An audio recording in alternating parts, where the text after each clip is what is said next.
Everyone, I'd ask that all stand for the Pledge of Allegiance.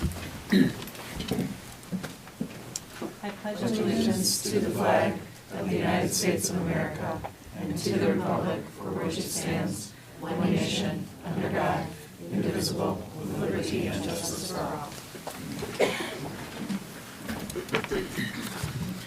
Great.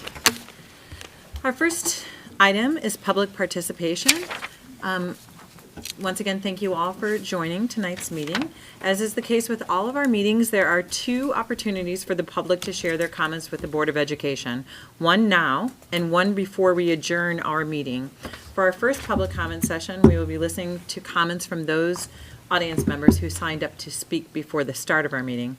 After we finish our agenda items, we will open up for our second public opportunity to hear from our community. And we will hear comments and feedback from anyone who would like to comment after hearing tonight's board discussion and information shared.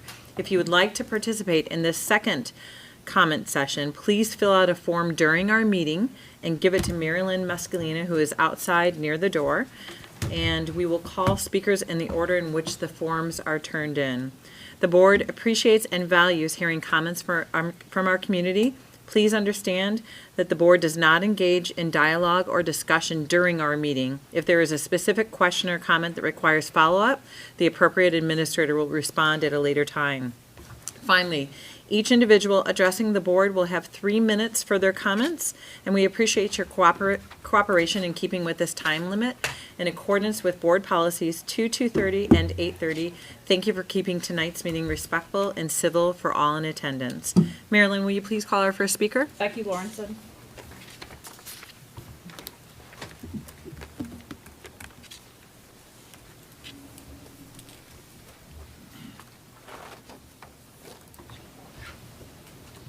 Hello, everybody. Happy New Year, and thank you for your service. Just a couple of things that I wanted to let you know about. There's a fourth Inclusive Community Conference happening February 3rd. I believe LT is also a co-sponsor of this. It's a great workshop. There'll be a keynote speaker at 9, Dr. Rachel Mahmood, and many workshops including transgender allyship, disability etiquette, bystander intervention, coping with stress, hate crimes, and a variety of other things. So if it's okay, I'll just leave a few of these on the corner, and anybody who's interested could pick up one or take a picture. And hope you can make it to that. The other thing is Community Diversity Group offers a scholarship program only up through grade 8, but we're a little low on funds this year. And that scholarship program is for kids up through grade 8 who couldn't otherwise afford to go to a summer camp. Most of these programs are a couple $100s, so we're just trying to raise additional funds. So if you are so inclined to help us out, I will leave one of the flyers here. You can take a picture or you can email LaGrange Diversity at gmail.com or look on our website, which is communitydiversity.org. And thank you so much for all the work that you do for inclusion. Thank you. Thank you. Tom Ara.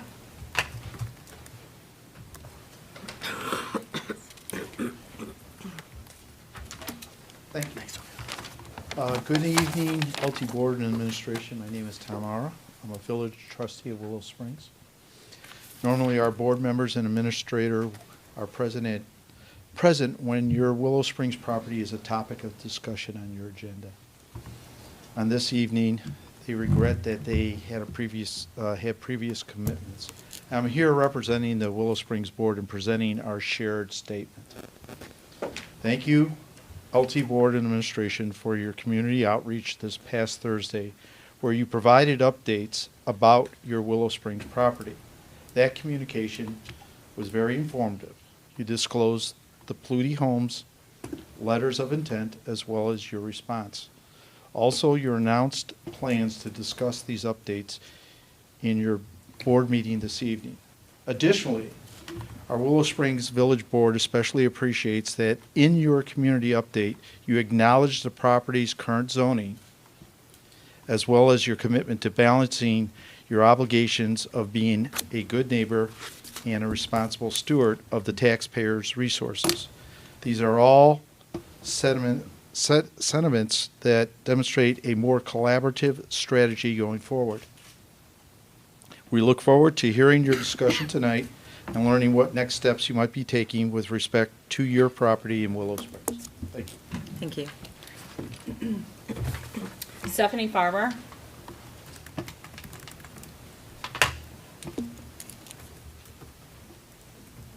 Hi, I don't really have well-prepared remarks, but I'm Stephanie Farmer, a parent in District 107 and alumna of LT.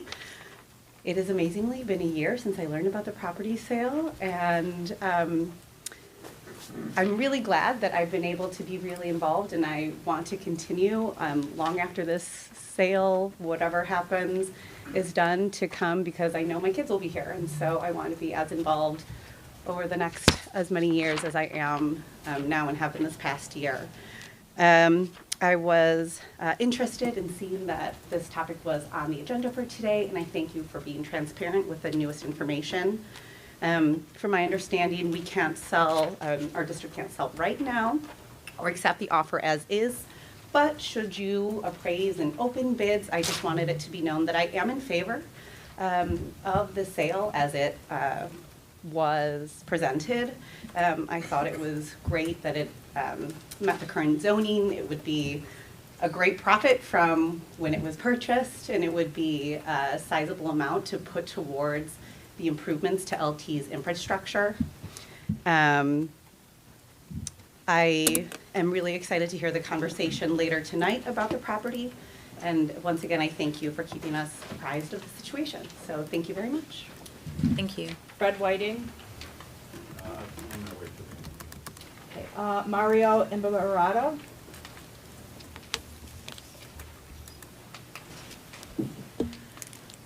Hello, everybody. We all know that your expectations influence your perception in any given situation. And the LT board previously put out a number of about $55 million for the land in Willow Springs, setting an expectation. And that was at best reckless and at worst intentionally manipulative of the constituents in the district. Despite that expectation that was set, however, the land was never worth $55 million. It's not worth what a private prison would pay for it. It's not worth what a gunpowder manufacturer would pay for it.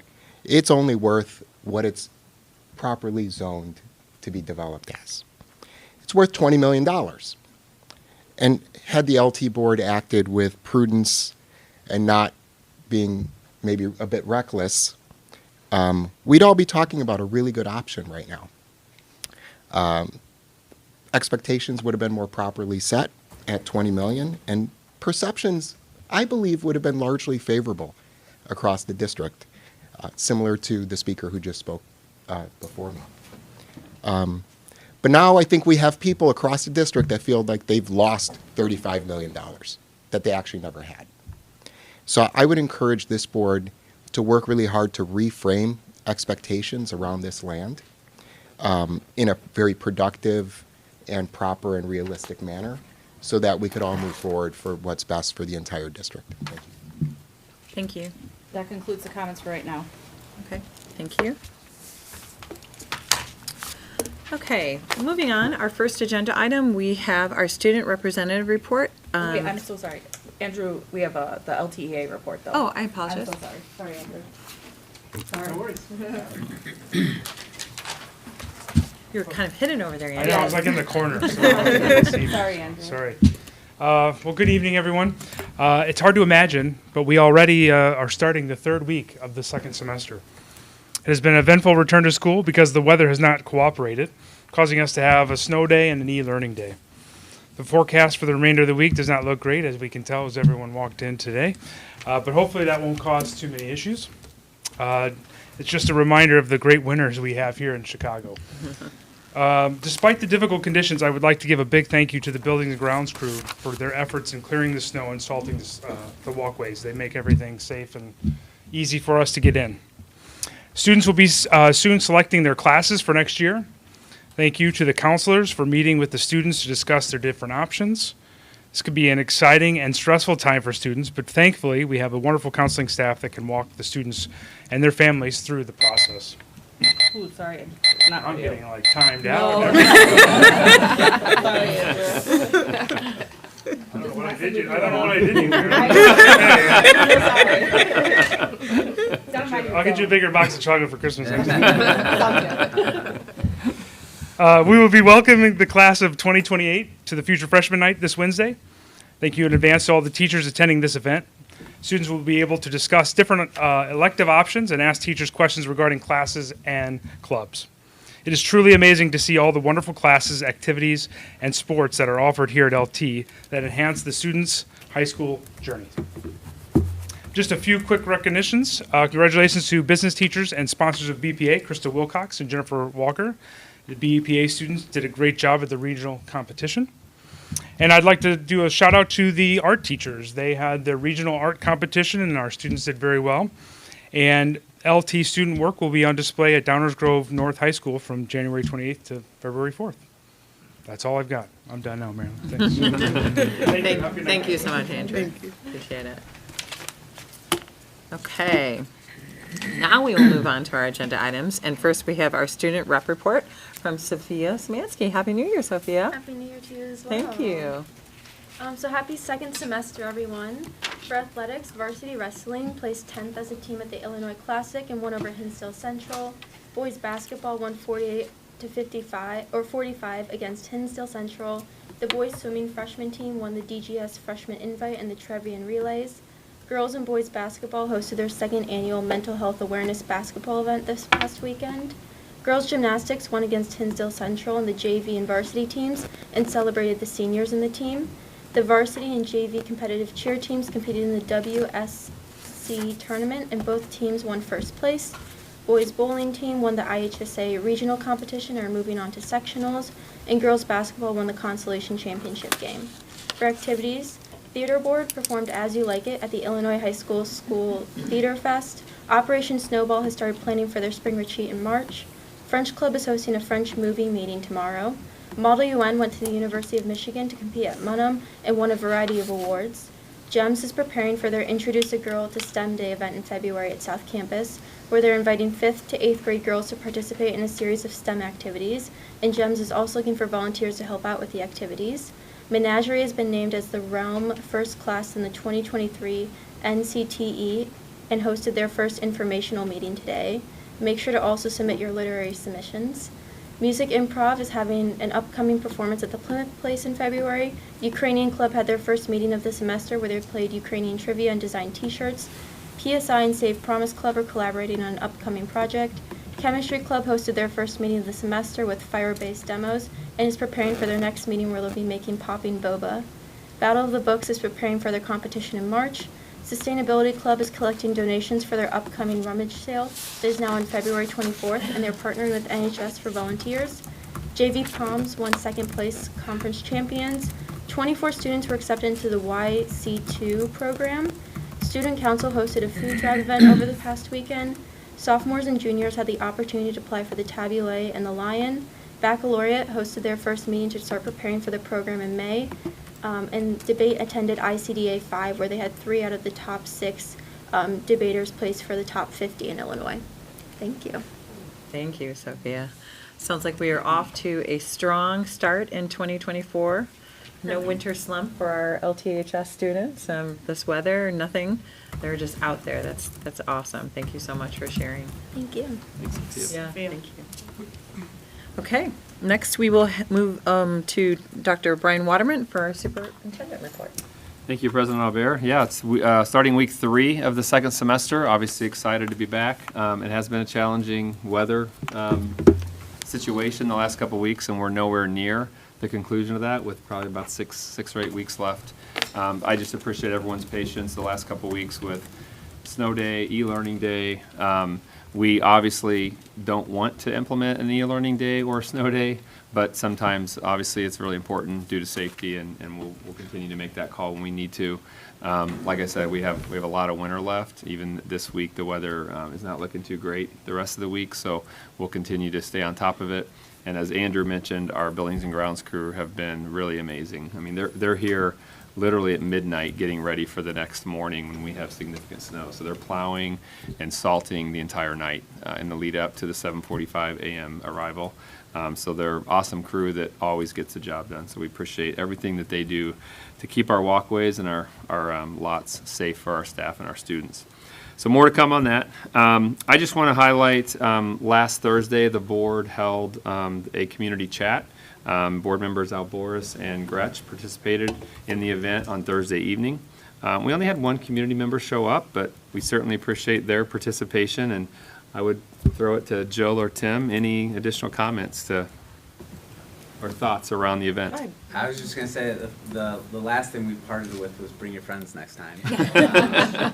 But we did, in my opinion, had a very robust conversation about special education in the school and the district, and about how, not necessarily as a fault, but just wanting to hear the board get more information from a global perspective about the services. Honestly, it was, I mean, that's a passion for me, of course, but it was just a really great conversation. I think that it just lends an avenue for us to be able to have open, honest dialogue with the community. So I just encourage more people to come out next time, because it was valuable for me, and we only had one person, so. No, I would just echo all of that. I think, I mean, listen, these meetings have to be the way they are because those are the rules. Right. I personally, I'll speak for myself, but Yeah. I think it's the same. I really value like a relaxed, genuine, open conversation that we are able to create a forum for that. So, yeah, it was really helpful and interesting, and you know, I look forward to the next ones and hope more people take advantage of it. Yeah, to that point, I think the board is interested in hosting another one in Q4, which is probably right after spring break, so sometime in April. So more to come on that. In the board's packet this evening, you were provided with a memo that lists the students who completed graduation at the conclusion of first semester in December. So all of these students will be provided the opportunity to participate in the ceremony at the end of the year in May, but I just want to publicly say congratulations to the students who finished those requirements in December at the conclusion of semester one. So again, that information is included in your packet. And then finally, also in your packet, you'll find a memo that provides the monthly FOIA report for January. So please take a look at that and let me know if you have any questions. But other than that, that is a short superintendent report for tonight. Well, great. Sounds good. One question about the snow days. Yep. How many snow days do we have built into our schedule whereby we wouldn't have to add any days on to the end of the calendar? So we had one. So one. So we had Okay. one snow day. We used that for the Friday, January 12th day that was a traditional snow day. The e-learning day, which was last Tuesday, the 16th, that will not have to be added to the calendar. And just as a reminder, the discussion that the board had back in October, next year's calendar, we've not built any snow days into any traditional snow days into the calendar. So that would be e-learning. And the state allows 5 e-learning days per year. So if the weather were really bad, we would, and we had to use more than 5, we would have to start tacking days on to the end of the year. And we try to avoid that because right now our calendar is fairly clean in that it ends on a Friday. And if we have to wrap into the next week, we start to impact potentially summer programming and things like that. So we will do everything we can to be in person. Although there is a lot of joy over having a traditional Yeah, snow day. There always is, yep. Yes. Yes, okay, great, thank you so much. Okay, our next item is our first new business action item. We'll begin with the first reading of the Press 113 policy update and recommendations. And for that, we will turn over to you, Ed Piotrowski. Thank you, President Aubert. On tonight's agenda, we do have the first reading of Press 113, which does contain 29 policies being recommended for adoption. Of those 29 policies, one is really a 5-year review and monitoring. That policy really hasn't had any changes over the course of those 5 years, but it's Press's recommendation that every 5 years, those policies that remain consistent just are reviewed. So that is policy 430. And then additionally, there are 28 policies that are being recommended for draft updates. Those policies are noted on the initial board memo for Press 113, and you'll note that by some of those policies, it will have an initial and then say review, KB review or HLORC review. Those are policies that, based on the initial discussion at the central leadership level, was determined we wanted to have additional legal counsel review. So those policies have been reviewed. There's additional information from legal counsel in this information as well. But at this time, we are making a recommendation to adopt those policies as recommended by press and by outside counsel review. At this time, I'm happy to answer any questions that the board may have about any of the policies. Yeah. That's kind of it. I mean, I know I have some questions, but Carrie, do you want to start, since you said where to begin? Well, I mean, I think, I didn't know if we were gonna go through, if there were any questions by each one. The only thing I want to say is I really actually appreciate that we do this as a group. I know it's a lot of content to go through, but I think it's so important to our roles and responsibilities that it's critical that we get everybody's kind of input and everybody's read through and reviewed it. And I know that there have been times in other policy meetings where someone's brought something up that I hadn't thought of before. So it's just really a great opportunity to do that. And I do appreciate that we take the time to do it. So I know it's long and arduous, and I also know you guys do a lot of the back end, and Marilyn for putting together a lot of packets and things like that so that we can try to read these. And you always try to give it to us too before we go on a break, so we have some time to read it. And I feel like I keep reading it and putting it down and then reading it and putting it down, and I think I've read it like 3 times now. But so Dawn, to that point of it being me, I'm like, oh. I mean, we can go through policy. Why don't we just whip through and see if there are any comments? Just maybe if there's, each one has a comment, because I think mine are just kind of throughout. Are yours? Yeah, mine are just throughout too, just as we go through maybe. Yeah. Yeah. Down the So, list. yeah, let's start with policy 430, revenue and investments. Any comments on that one? Okay. I have one note on that one. Under investments, we're defining chief investment officer, and the policy uses that language all the way throughout until we get to activity funds, and it changes back to the director of business services. Is there a reason for that?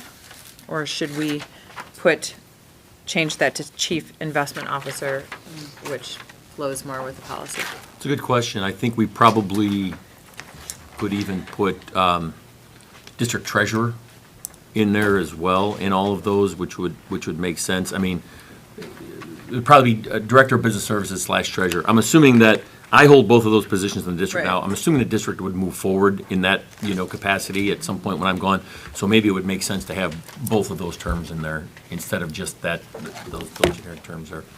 Okay. As long as we're consistent though, and if it's gonna be referencing the two, then we always reference it too, because then it could get confusing. Sure, agreed. Yeah. So is that, you mentioned treasurer too, Brian. Right. Are there areas where you feel like both need to be in here? Well, I think in those particular situations that you referenced there, I think that's fine.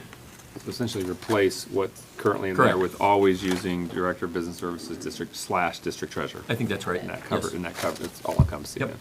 And so we will no longer see chief investment officer. Okay, because that's the more predominant Yeah. term used throughout this policy, but, okay. But And, you're right, that would be more reflective of his title. okay, yeah. I had highlighted that first, and then I thought, well, they defined it as such, and I knew who they were talking about. Can I and what clarify role. that, please, then? So you want it to read Director of Business Services / District Treasurer? Yeah, but what we will do is, any ideas that come up from tonight, we will check that with legal counsel to make sure there are no, potentially unintended consequences of making that change. So we will do that first, but we will proceed with that as a potential. Okay. And great, this is a first reading Yeah, as well, so exactly. we're going to see this again. Okay, moving on to policy 220, powers and duties of the Board of Education indemnification. Any comments? No? Okay. 120, board member development. Comments? Okay, the only question I had on this one is under point 3, paratraining is only once per board member's term. Is that correct? Yes, when they're first elected, they complete that training. Okay, and that's what I It's thought. mandatory, but Yeah. it's optional for, for you. For after. Yeah. Yeah. It's optional for every other year. There was one of the other, Trauma-informed practices is the other one that's mandatory when you first become a board member, and then optional to retrain every additional year as you are a board member. okay. One of the other trainings on here notes that it's only one time per a board member tenure. That one didn't, so I just wanted to make sure.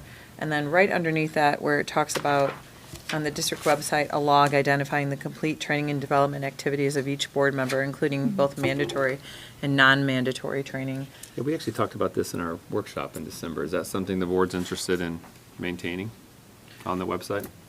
Well, I think We can in put order. it in the policy, or we can not include it in the policy. What item is that referenced? It's But under obviously, if we the, put it in there, we want to maintain it. yeah, it's under 3, it's the paragraph under point 3 right. in 2-120. So, I mean, you know, we all have done additional trainings and other non-mandatory trainings, which could be cumbersome to put everything there. But I feel like the state mandated trainings, that it would be a good thing to have on the website. What do you all feel? Everyone good with that? Yeah. Yeah. Yeah. Just only the mandatory ones. Yeah. Only the I just don't want it to mandatory. be overly burdensome. Yes. No, that's what I mean, just the Like, right. mandatory No, ones, yeah, because I- There are otherwise. so many, Yeah. Yeah. I'm good with that. Okay, Yeah. everyone good with that? Okay. While we're on that topic, What- do you mind if I just? No. Because you're in that Go. area. Go for it. So I just wanted to clarify, Marilyn, 1, 2, and 3, were those pretty much captured as the bulk training? I feel like Yeah, so when I as a went. new board member, IASB offers a bundle. Yes. For first-time board members to take those all in one bundle. Okay. But then that's as additional retraining, they offer them individually for existing board members. So you took the bundle, which included all 3 of those. Okay, I guess it's just I felt like, I'm familiar with all of them, but, number 2 just. You basic- completed that as part of the bundle. Right. I guess my question is, the reason why I got confused is because number 2 is the only one that says it has to be completed no later than 90 days. I thought all of them had to be completed no later than 90 days. Yes. So then wouldn't we just, I guess. I mean, these are recommendations that come from the Press Plus and the attorneys and IASB, the wording, so. So would you like that, would you like all 3 to say 90 days Well, if in our that's the policy? requirement, yes. Yeah. Because I Easy to thought that if that's the requirement, then I think all of them should just say within 90 days. That could probably be up in the heading of that section, within 90 days. Yep, I got a note here. Okay. Kevin, do you see any concerns with that, adding that 90-day requirement to number 1 and 3 on the training?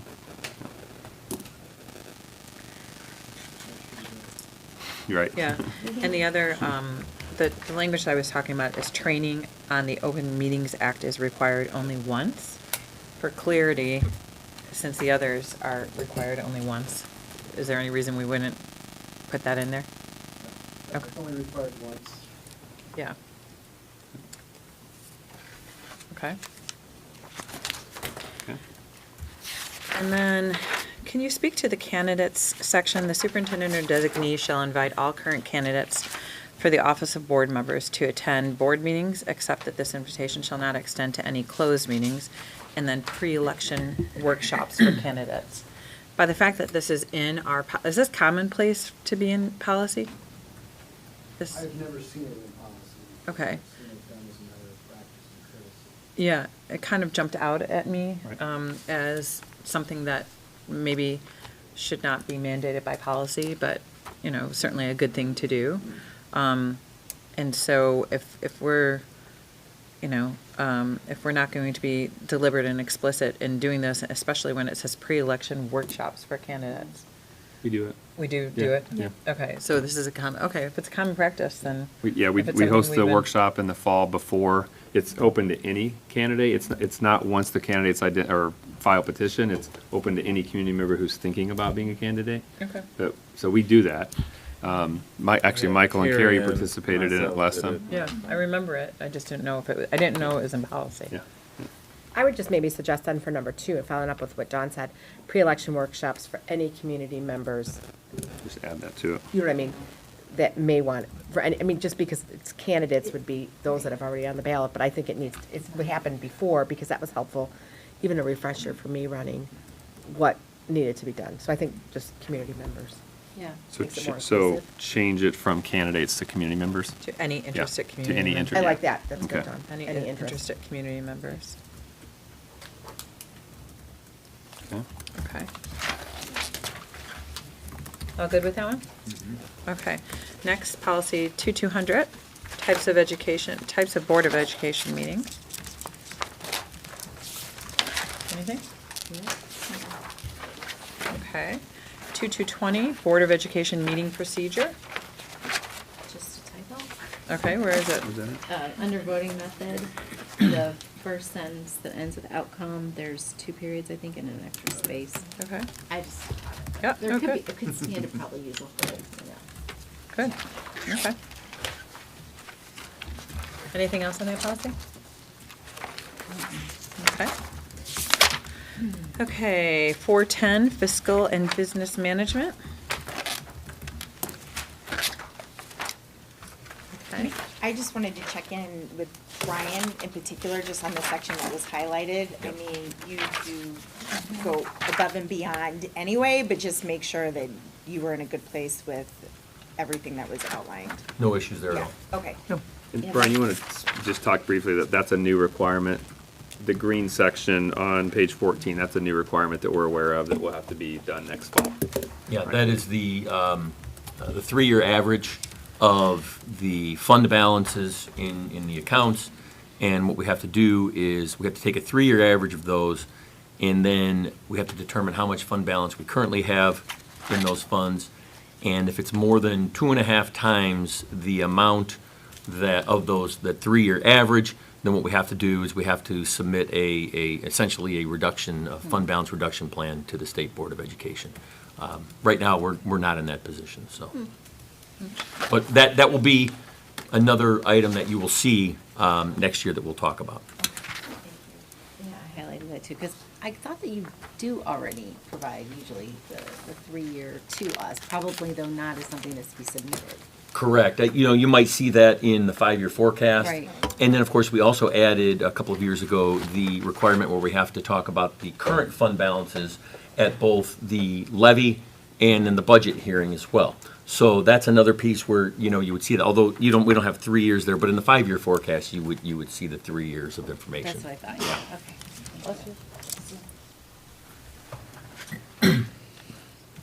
okay. okay. All right, next is 460, purchases and contracts. The only thing I had in here was just noting that the fact of a long-term requirement of 25,000 has changed. Yeah. Yeah. It's really an inflationary Yeah. I issue mean, is what it is. It's been a long time since they've changed that, Yeah. right? Like, more than 15 years? I don't think it's that long. I think it was raised to 20, well, maybe now that's right. Maybe now they say that, maybe now it's right. It was up, it used to be 10,000, then Yeah. it went to 25. Yeah. And now it's the you can go up to 35. Yeah, okay. Any other comments, questions on that one? Nope. Okay, next is 4130, free food services. I think I had something on that. I've got a bunch of things written. I was just gonna take the opportunity, Ed, maybe to, just let us know how this is working now, just a refresher. About the free. Yeah, free meal? with the highlighted section about annually, I mean, I feel like this is already Yeah. operates pretty smoothly. Yeah, absolutely. I'll actually turn that over to Brian. That gets primarily handled out of the business office in Oh, terms okay. of federal free lunch program, and then working with our food service provider. So Brian, I don't know if you wanted to talk about that. Yeah, so currently we provide free meals. We are not on the federal program. You really kind of have two options. You can be on the federal program or not on the federal program. We are not on the federal program at the current time. However, of course, as all districts do, we still offer free meals to students who qualify. And so we've had no issue operationally with that. And again, that's a process that really has been in place for a real long time, long before I was here as well, so. And you don't see anything that's new here? I mean, it's just a couple lines, but that's not going to. Correct. Okay. Yeah, we always, there'll be times when even students who, will come to us, say, look, I forgot my lunch money. We make sure everybody eats no matter what happens. We're not gonna let anybody come to school and not have a lunch that day. So the difference is that if we're not participating federally, we're not being reimbursed by the state. We're not being reimbursed by the federal government, that's correct. Right. federal. Correct. Okay. And also, does the process allow, it looks like the way it's written is that if someone's eligibility should change at any point in the year? We would, sure. They can come to us and talk to us about that, and we would, there'd be many reasons why that might happen. And if they came to us and they talked to us about that, we would certainly take that into consideration and certainly change their status as well. And it's usually initiated by a parent or guardian? Correct. Okay. Yes.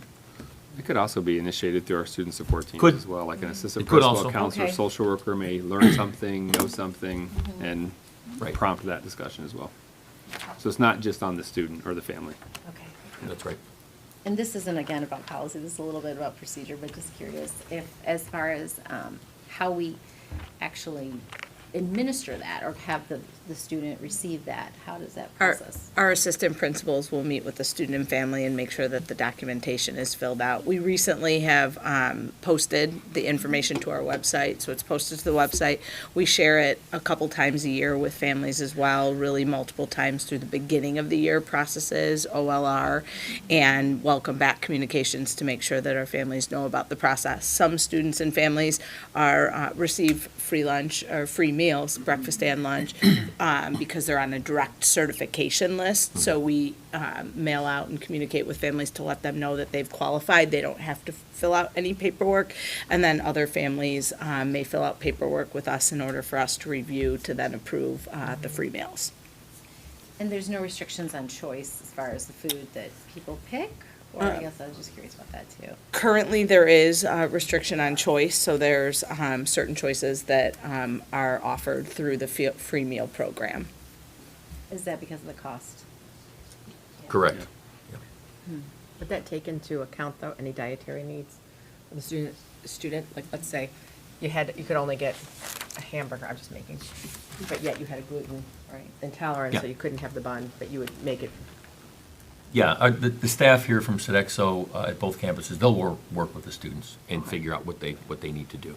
And there are always multiple options Oh, okay. for, a lunch meal.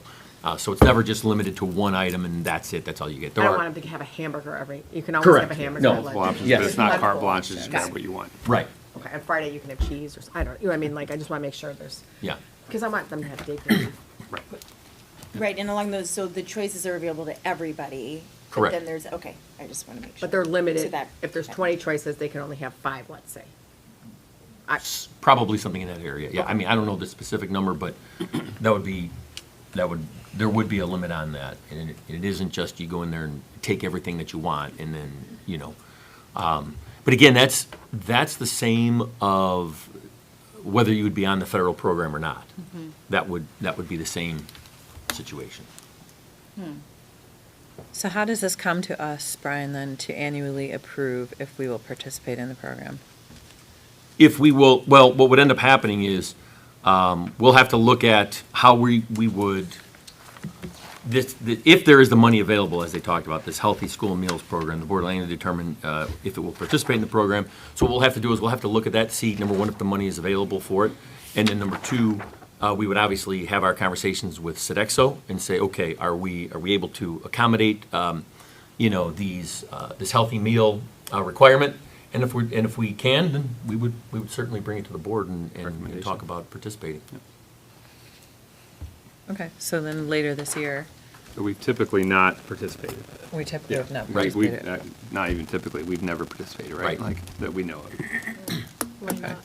Because we're able to provide the services as students, so we don't take reimbursement from the federal government for it. Right. Because we have enough money to provide that student, we wouldn't qualify, or is it just a choice that we don't want to seek I that think there are assistance? restrictions put in place that if you participate it Right. actually gives us less flexibility to support students. Yes, so, I just- Yeah. right, what ends up happening is if you do participate, you're right, you do receive the reimbursement, but then your à la carte lines and your, the actual meals that you're serving are restricted dietarily and that sort of thing. So it certainly, there's sort of a balance there between the two that you hopefully can strike, and it works for everybody. So we feel, in the end, if I'm connecting the dots on this, we feel like we're serving our students better by not participating in this So- program. Yep. Okay. Thank you. Okay, thank you for that input, yeah. Okay, 4160, environmental quality of buildings and grounds.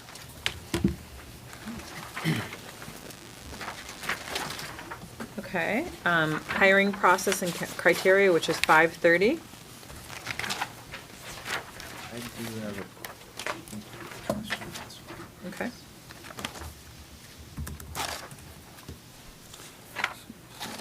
Yes, sorry, the, section for sexual misconduct related to employment history review, I'm assuming this covers all parts of Faith's law? Yeah, that That's is really what precisely this Faith's is, law, correct. what it is for. Okay, That's correct. I just want to clarify. Yep. That's all I have. Okay. I think mine's just, I mean, just because I'm not familiar with how the hiring practices are here, but there was an additional physical, it says there's like one required and then there could be an additional one. Where are you, Carrie? At the physical examinations. Mhm. So is that something that we usually do ask of all of our? It is employees? required. Okay. That is correct. Just make sure. Right. Okay. The requirements of what that physical examination would entail have changed over time, Mhm. but there is still a requirement that there is a physical examination. It's not required prior to that person starting, but within a particular time frame, they have to have it completed. And then why would there be an additional one? I'm sorry, just trying to get in context for that. There could be specific positions that might require different things. For instance,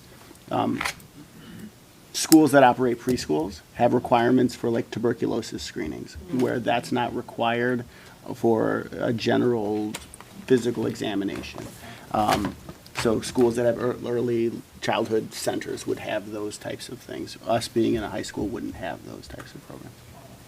Okay. Thanks. Okay. So Five- I'm oh, sorry, I have a Alvia? question. So for the hiring practices, when you post a position, do you post the salary rate? Currently, that's not something that is part of it, but that is part of that Equal Wage Act that does make that a requirement, that those ranges do become part of that. Yeah, the only reason I ask is because there's all these stipulations, where you really can't ask anything of their history, their salary, or That's any correct. of such. So I was just wondering how, remain competitive, and then how you pay, how you gauge on how to pay. And so I was thinking if the salary range is posted, then you get the right candidate pool. Absolutely. Right. Well, for certain positions, they're governed by a negotiated agreement. So those salaries are published as part of the negotiated agreement that are published on our website. So certified positions, paraeducator positions, building and grounds positions, those are all governed. So the pay would come directly from those negotiated agreements. We cannot pay outside of those. For positions like classified non-contractual positions, our at-will positions, when we post those positions, we will post those with a range. It won't have a specific starting dollar amount because there is somewhat of a range based on experiences and other qualifications. But those do get posted with ranges, and when we contact candidates for interviews, we make them aware of those ranges so that they're not going through an entire process assuming a range is one thing and then it's not. For other non-collective bargaining positions, we also take a look at internal comparability or comparability with our peers when we're looking at positions as well to determine what is an appropriate starting salary or range for those positions. So if you can't really ask any questions about where they stand, and there is a salary range, how do you how do you arrive at a number? How do you? I mean, a lot of that number is really arrived at through discussions that we are having with our internal team about, internal comparability for positions, or if we have any external comparables, whether it's through neighboring school districts, school district salaries are also posted online as well too. So school districts will generally have an idea of what different districts are paying for different positions. Some of the problems with those is that information might not necessarily be current year based on what the law says. It could be a year in arrears. So all of that information is taken into consideration. But yes, you are correct. It is not legal for employers to then ask, what are you currently making in your role, as it was previously.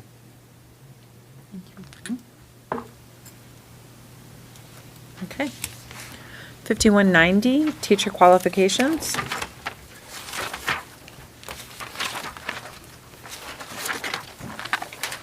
Okay. 5200, terms and conditions of employment and dismissal.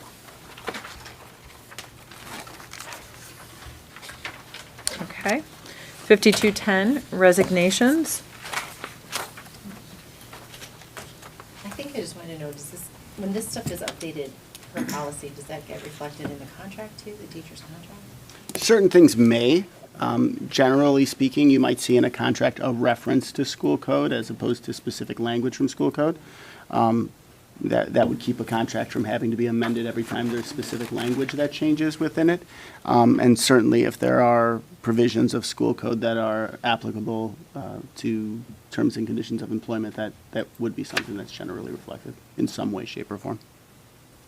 It just because I was thinking if it's such a significant change to our board policy, how does that get communicated to our teachers? So I just was curious how we let them know that.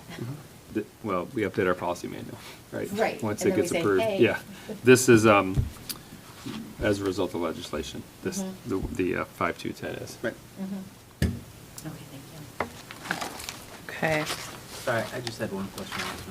Now that we're talking about it. If a teacher resigns after school has started, do we require a certain amount of time and/or, because, correct me if I'm wrong, there used to be a time where you could hold a teacher's license through the state if they resign, or maybe I'm...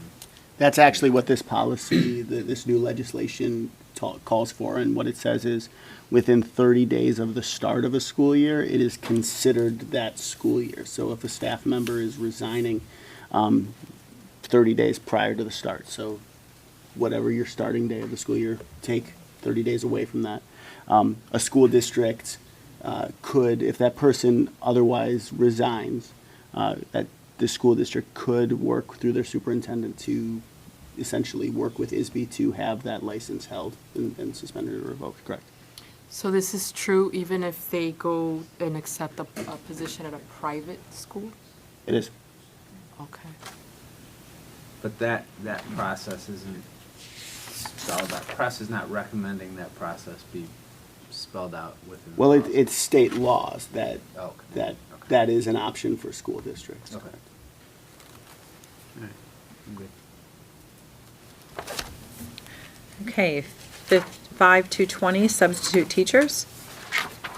I just wanted to ask about, this redacted timing. I mean, from the dates, it looks like that was maybe there because of COVID at the time or whatever, but do you see any issue? I mean, that's a pretty long, extended period of time, so I would imagine there wouldn't be any issues, but I just wanted to ask for precedence. No, and are you referring to the redacted in Yeah. the pink up above? Mhm. Yeah, so, correct. ISB has tried to be as responsive as they could to ongoing substitute teacher shortages. They've instituted things like a short-term substitute license, different things to try to combat all of those. They've also extended timeframes, reduced timeframes. This is more, I believe, trying to get a little bit more consistent with it and establish things moving forward. They've also, a little bit later on down, talked about retirees and the length that they can work in a TRS position without it impacting TRS. So they're trying to, I think, just make adjustments to have ongoing response to what schools are in need of.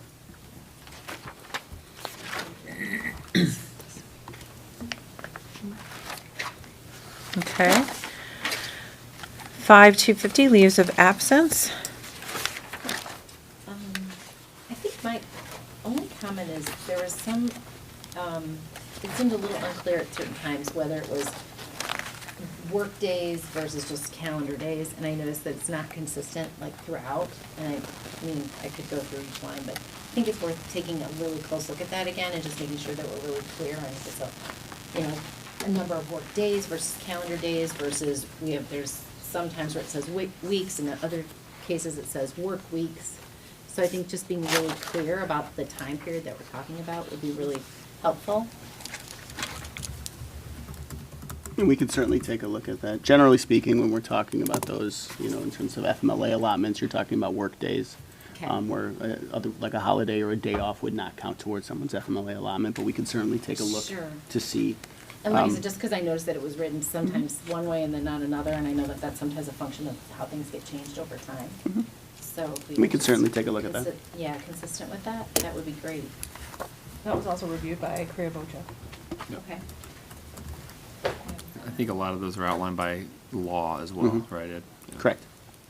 So we can't change it if it says whether it's a work or Wouldn't not. recommend changing it. If it's just lifting language from legislation, then we probably not want to, but it's something we can have, we can look at that. I do have a question about the child extended bereavement leave. Is that only for a minor child, or is that? You know, I don't know off the top of my head, but I can certainly look. I think it into should that. be clarified there, because you could have somebody that lost a child at 25 versus somebody that lost a child at 16. That would be, like, that's a question I had open. I mean, Correct. I would read it just as a child. Yeah, child is Not age dependent. So you don't, okay, so that's, so it doesn't, We can check, but I would. I mean, I'm fine Yeah. with just a child. I mean, that's horrific. I just didn't know if that wasn't in line. I thought there was a general kind of understanding of an age in general, what a child means. And I don't know if it's age 16 and under, but We can get some clarification on that. yeah, 19 something, yeah. Okay. So those 10 days, the 10 bereavement days basically applies to whether it's a child, stepchild, domestic partner, sibling, mother-in-law, grandparent, grandchild. That's referring to the family bereavement leave, correct. That one is a little bit different than what Jill was talking about with the child extended bereavement leave. That is something that is covered under something similar to, you know, Family Medical Leave Act, which is a 12-week window of things, where the family bereavement, that's talking about a finite number of days at 10 days. Okay. Next, 5-330, sick days, vacation, holidays, and leaves.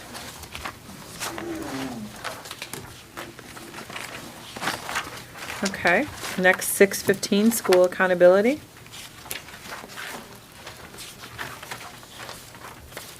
Real quickly, sorry, going back to 5-50, there is a required question to answer. So the recommendation was in that packet. We employ more than 250 employees, so we would check that for the box.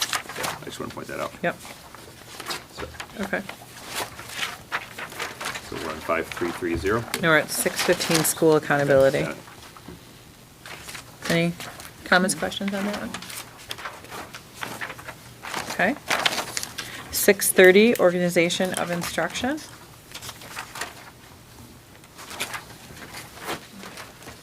Okay. 6:50, school wellness.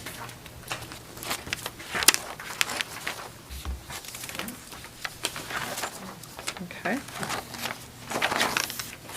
6:60, curriculum content. So I did want to just comment on that highlighted piece, which I'm assuming is, you know, that's the key part that's new this year, but the dangers of fentanyl, I'm thrilled about that. What does that look like, or will that just be part of curriculum conversation moving on? Is it gonna be rolled into the health class? Although this says it has to be at every grade level, it has to be covered, so, I mean, I think it's a great thing. So I just was kind of curious if we have, you know, when we might learn a little bit more about it. Sure, so we're doing the curriculum review of health this year, and so we've already talked about where it fits in the health curriculum itself. Right. And then there are a number of things that we do include in all of our other PE classes as well, and that's where it'll land. So Is it already part Yeah, we've of those talked about it before. conversations? This is not anything new for us. Okay, great. If it's required though for every, to teach in grades 9 through 12 the dangers of fentanyl, and you're teaching it in PE, and you have a student that has a PE waiver, are you excluded then from doing that? No. It's one of those where, because we have students who don't take PE for a semester to do driver ed or to take a health class and those kinds of things. So it only needs to be done once. Once each. Once. In the each grade, year. so the expectation isn't that you teach each student, it's that it's taught each year.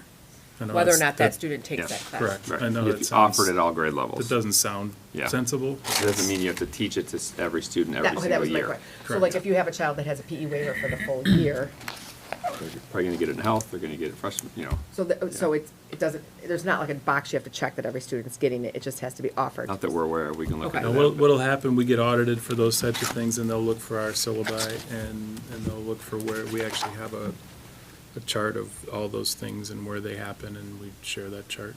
So that's what they review. I didn't know if you had to have like a checklist for No. each student to make sure they got it. Well, we could find the answer to that, Okay. but we're not aware of that. And related, unrelated, but new law requires we have Narcan available in all of our facilities. We're keeping up with that now. I have a question too. Then we talk about that. That's in another policy too. Yeah, Mhm. that's like that, okay. That's helpful. I had a couple comments too. One of them on page 45 of the packet here. Number 3 under provided it can be funded by private grants or the federal government, violence prevention and conflict resolution must be stressed. I think my suggestion would be removing it, started by provided it's funded by private grants or federal government. I would assume, I don't want to assume anything, but. What page are you on? Page Sorry. 45 and point number 3. Number 3, Yeah. after steroid abuse. I would just, I would assume I know we're doing a lot of proactive measures for violence prevention here in school. So I think my thought is that we don't need to lead with provided that it's funded by private grants or federal government, because I think that this could be something we could commit to regardless. We stress it regardless Right. of the funding already. And we actually have a couple of courses that go through it as well, so. So my recommendation would be to remove it. I've seen it on other schools' policy pages and their policies that's been removed. Because then it sounds as though if we're not being funded to provide that kind of education, that we wouldn't do it. But I think if we are committed to doing it, I'd prefer to have it removed. That's it. Yeah, so you're saying strike the language of provided it can be funded by private grants and federal government, Mhm. and just Start with violence prevention and conflict resolution must be stressed. Mhm. Yeah, I'm fine with that. That's a good suggestion. Yeah. We'll make that update. Okay? Great. Great, thanks. And then, under, I think it's number 10, with the health education, that talks about, and we break out kind of sort of by section, and we, of course, added the fentanyl. And we talk about age-appropriate evidence-informed sexual abuse and grooming behaviors, awareness, prevention, education in all grades. Is there, do we also provide instruction on consent education? I know we do in our self-defense courses. I would have to see for sure. I'm I believe meeting with that's the part of health health teachers too, next right? week, and I can Health ask them. curriculum? I assume that they do, but I just feel like I can't stress that enough, that I think it's really critical, and that if we can get, so, like, I look further down, and in certain areas, we get really detailed about what we talk about, and whether you're balancing a checkbook, and if we're gonna, I just think consent education is really important on the whole. We can for find out where that's everyone. covered. Yeah. Yeah. Could we, Yeah, we maybe can find out where take that's a look at covered. maybe potentially adding that language in if other people. I feel like we do cover it in health, because I remember Right. the conversation with my kids, but it'd be good to know. Almost positive it's in health, but we can verify that. Yeah. Yep. Okay.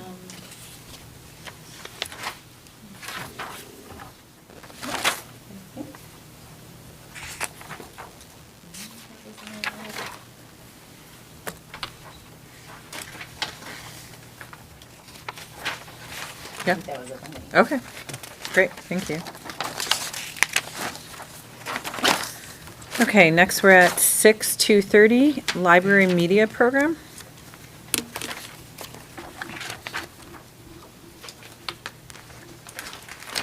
Okay.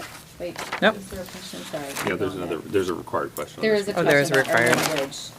And I kind of went back and forth about it because I thought, it was interesting that they gave us two options. I don't know if Kevin or anybody has any input on as why they would, I don't know if it feels like, is the other language more clear than the other, than the initial one, which says adheres to the principles of the American Library Association's Library Bill of Rights. That's what we currently use, and Right. that's the recommended We've selection been for that using one. that prior to this. Yeah. This actually came up though a few years ago, if you remember when we had the book Yeah. challenge, so. Right. um, Is there any benefit, or is there, I guess, I'm just wondering too, like, in that instance, would we want to be like linking to that on the website so that we could be clear to people what that means in case It that. is all on already the on there. website. Okay. The It's Library actually in Bill that of Rights. process too that we used 2 years ago. Okay, great. Yep. Yep, I'm okay with that. And everyone is okay with the program adheres to the principles of the American Library Association's Library Bill of Rights? Okay, yes, okay. Okay, 760 residents, where is it? First sentence. First sentence.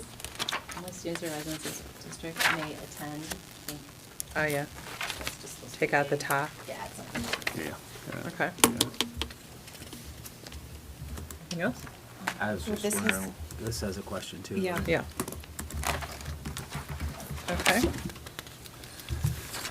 does the board wish to accept requests from district employees for their non-resident children to attend schools in the district on a tuition-free basis? Do we do that currently? yeah.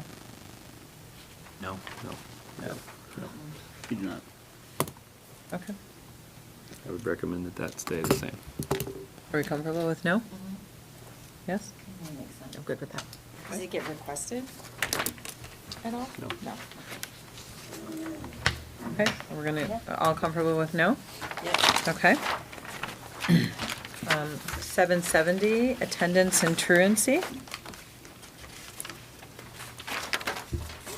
Question about, so, it talks about the policy applying to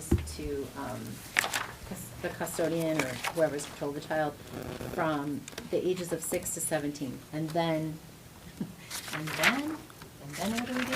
They turn 18 and it's, like, I know that as a district, we are committed to making sure that our students show up to school and we make every effort to make sure that they complete their programs through 18, but does something happen to our students after they're 17 and if they don't show up? Like what's the process for that?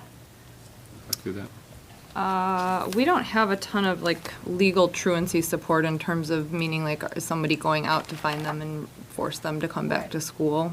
No, they are able to leave school. I mean, we don't have that a lot. Okay. Fortunately, we don't have a lot of students who drop out. That would be considered dropout. We don't have a lot of students who do that. We're able to work with students to make sure that they finish. For some students, that path might look a little different towards the end if they have other things happening, but that hasn't been a consistent issue for us. Because you can't really reach out to a parent or anything at that point either, right? They have rights of an adult citizen, so there's not a ton we can do. That's why it goes through age 17 with parental or guardian consent. But we just luckily don't have that very often. I've never been involved in a situation here where we've had legal involvement with an 18-year-old trying to leave school and anybody forcing them to come back to school. And I just thought too, do they call themselves and won't be at school today? I mean, do students do that? We don't allow for that. I can't say it never happens, but, yeah. Jen, I don't know if you have any additional. Oftentimes, there's still collaboration, Yeah. like the student opens the door for collaboration with Yeah. the families, which the student can make that decision, and then the APs continue, and AP office continues to collaborate with the Just wanna family in provide those the best situations. Opportunity Mhm. for the student to. Yeah. When students are here enrolled in 18, we still require all of the same processes and procedures as if they're not 18. Thanks. Okay, 7160, student appearance. I'm glad that there was clarity around that. I got confused for a second, and I thought, why would we enforce anything other, I mean, like, I why know. would we not allow for there to be? For double negative. Yeah, Yeah. if it's a religious or cultural identity, that we would allow them to dress in an appropriate manner for that, for graduation. So I was surprised that it needed clarity, but I appreciate that there was some, and that, I just weighed in on that as well. Anything else? Okay. 7190, student behavior.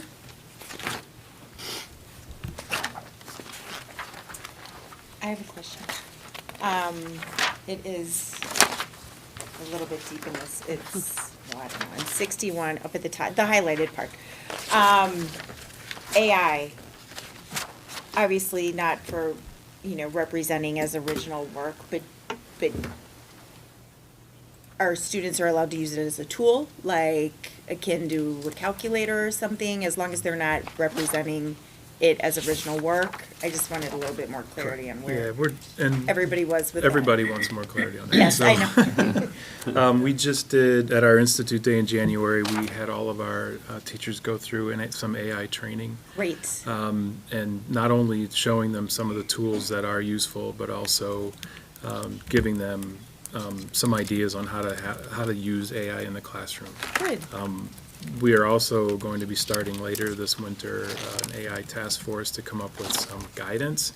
We really don't see there need to be a policy other than what you see here. Sure. But we do want to make sure that we're being consistent. So we're seeing from other schools that have embraced AI, giving teachers the latitude to say you may use AI on this assignment, or you may not use AI on this assignment, or those types of things. That's what we're looking at. We want to sort of put on some guardrails and help our teachers understand more, because sometimes the kids know more than the teachers do.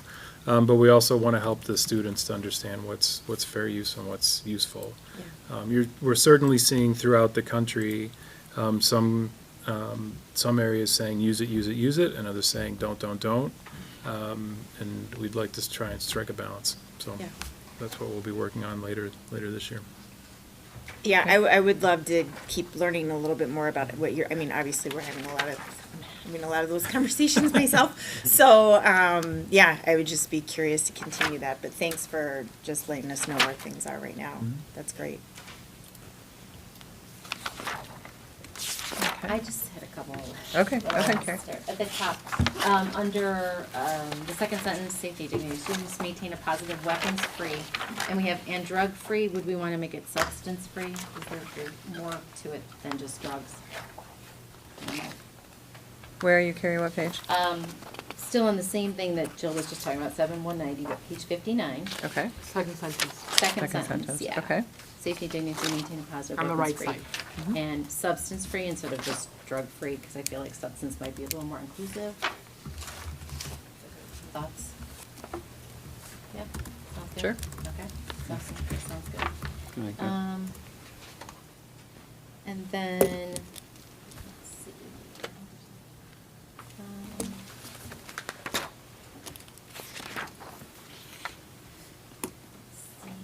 I think I had just a typo at the very bottom, under C, after it says under Ashley's law, there's just because it's italicized, there's a space between law and policy. And then it says that again under F, go to the next page on 60. After law, there should be a space and policy. And then under G, the next section, probably 1, 2, 3, 4. Fourth line down, sentence that starts with the prohibition in this section does not apply, should be the word to, does not apply to a substance. Do you see that? And then, same thing under H, the fourth line from the end that starts with the prohibition in this section does not apply to a substance. to add the word to. And then there was one more typo under 8 on page 61, number 8. Engaging in any sexual activity, including consensual sexual activity, comma. Offensive touching, et cetera, et cetera. Then I'm sending all of my documents to you from now on. I had another life as another computer, so yeah. That was, I can't say I caught everything. I tried really hard though. Let's see.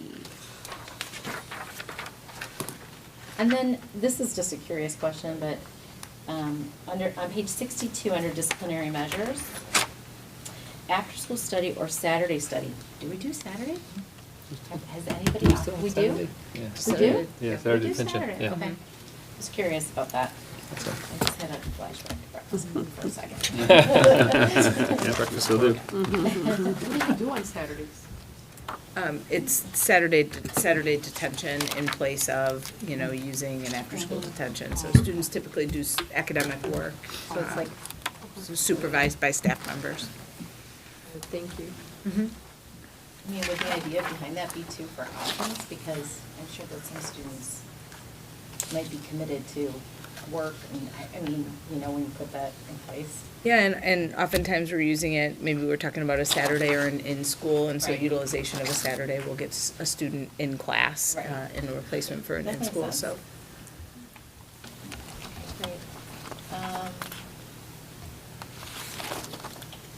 And then, let's see, sorry guys, there was a lot here. That word changed, after-school studies really detention, but it's no longer called detention. Did that terminology change? Oh, wow. What page was that on? Where are you? I mean, this is my first time going through this, Yeah. this year. So the word after-school study or Saturday study really means detention, but they use the word after school as opposed to, they call it after-school We could change that language easy. We could call it detention instead. Because it is a disciplinary measure, it's not. Yeah. Sure, because I think Is the that's board the more way- comfortable using detention?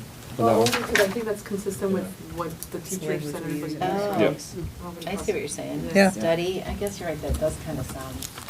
I think people want to move away from We want prison to. language. Yeah. So I think Detention, detaining, I mean- so I usually, and they're usually providing services, so to support students. So I think we usually have called it, in most places I know that's had Saturdays, we called it like Saturday, like PM school, but they're in attendance at school. So I think we want to move away from like. The derogatory Yeah, terms. well, prison, yeah. So And I'm directly okay with related, that. So. It's just confusing because I don't believe that that's been consistent, maybe thoroughly used through the school, right? So as We long would have as some we're work to do to consistent. align the language that we're using in regular practice, which we certainly can. That's a valid point. Yeah, I mean, as long as we're consistent regardless, you know? Or maybe Keep it a change study. it. Keep it a study, and if down the road, there's language that we're using as we're aligning everything that makes more sense, we should incorporate it. Yeah, we just need to start making sure we're consistent. I mean, that's all. but I think that we still need to, I think like that whole like study detention, it's still very disciplinary focused, and even some material that was sent out a year ago or so about it that came to us via a parent, it still was very discipline focused and not really study focused, and that was the complaint from the parent. So unless you've changed the materials that you have regarding the program, I would keep it as a detention. Until we change what we're doing, then we change the. Because it policy. came to the board from a parent and showed us that the information that was sent out regarding this study was very heavily discipline focused, and it was not really educational focused. Yeah, those resources have been modified, but Well, we're yeah, so happy to, we can call it detention or study, whatever the board's comfortable with. I think let's call it what it is, and until we change all the documentation and reinforce it, it stays as detention, because we're not really practicing all across study, so it's confusing. But you just said, Brian, that the. Yeah, the people that has communication not that seen it. Michael referenced was 2.5 years ago. We've modified the resources So and can the we see it communication. then? Yeah. Thank you. We can send that. Do we want to wait to see what we call it based on that? I do. Yeah, because this is the first reading, right? So we can Yeah. revisit that? Why don't we Yeah. look at what it looks like, that Yeah, and then notification. what's the student behavioral agreement, what is it called there, you know? Just so that we're consistent across the board, that's all. But I think that we can also, I mean, looking at what Dr. Rowe had said about the language, maybe we need to look at aligning what we're doing in the Saturday to maybe align with a more positive connotation to it. So instead of, I mean, maybe there's two different things we can look at. What's actually going, and would we want to change maybe what's going on in there so that it can have a different connotation of what's being said? I mean, Yeah, so the first part of that, we can share the current resources. The second part of that, the administrative recommendation is to go away from the detention language. So that's what we'd recommend. But the board ultimately decides on the policy. If you guys want it to be study, detention, whatever, that's something we can share the resources, and you guys could come back at the next meeting and have further discussion about it based upon your review of the what we resources. think the resource. Yeah.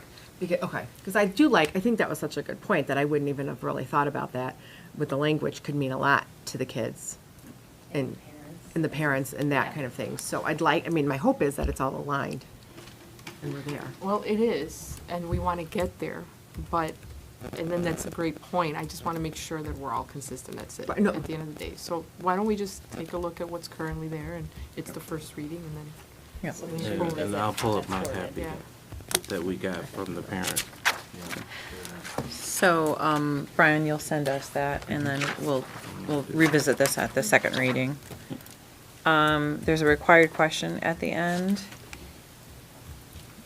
And can you tell us, Brian, a little bit more about, it's on page 65? Yeah, this was actually this was a one that was reviewed by H. Lark, Michelle, and Leslie, was this your policy that you're gonna look at on the Which one? question? So we're still on, 65. which is Policy 719. Yeah, 719. so- 65. So Leslie and Jen, you guys reviewed this one. You wanna talk more about the required question at the end? Sorry, I've got like 6 different documents open. Let me find my question. Here's the question. It's at the end of 7190.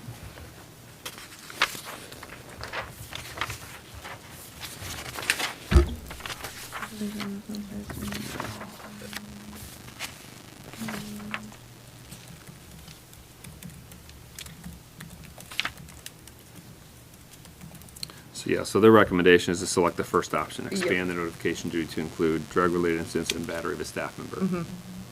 This is Hodges Louisi's recommendation? Yep. Okay. Is the board, I would agree with that. So we would follow that I think recommendation. that's a Yeah. good recommendation. okay.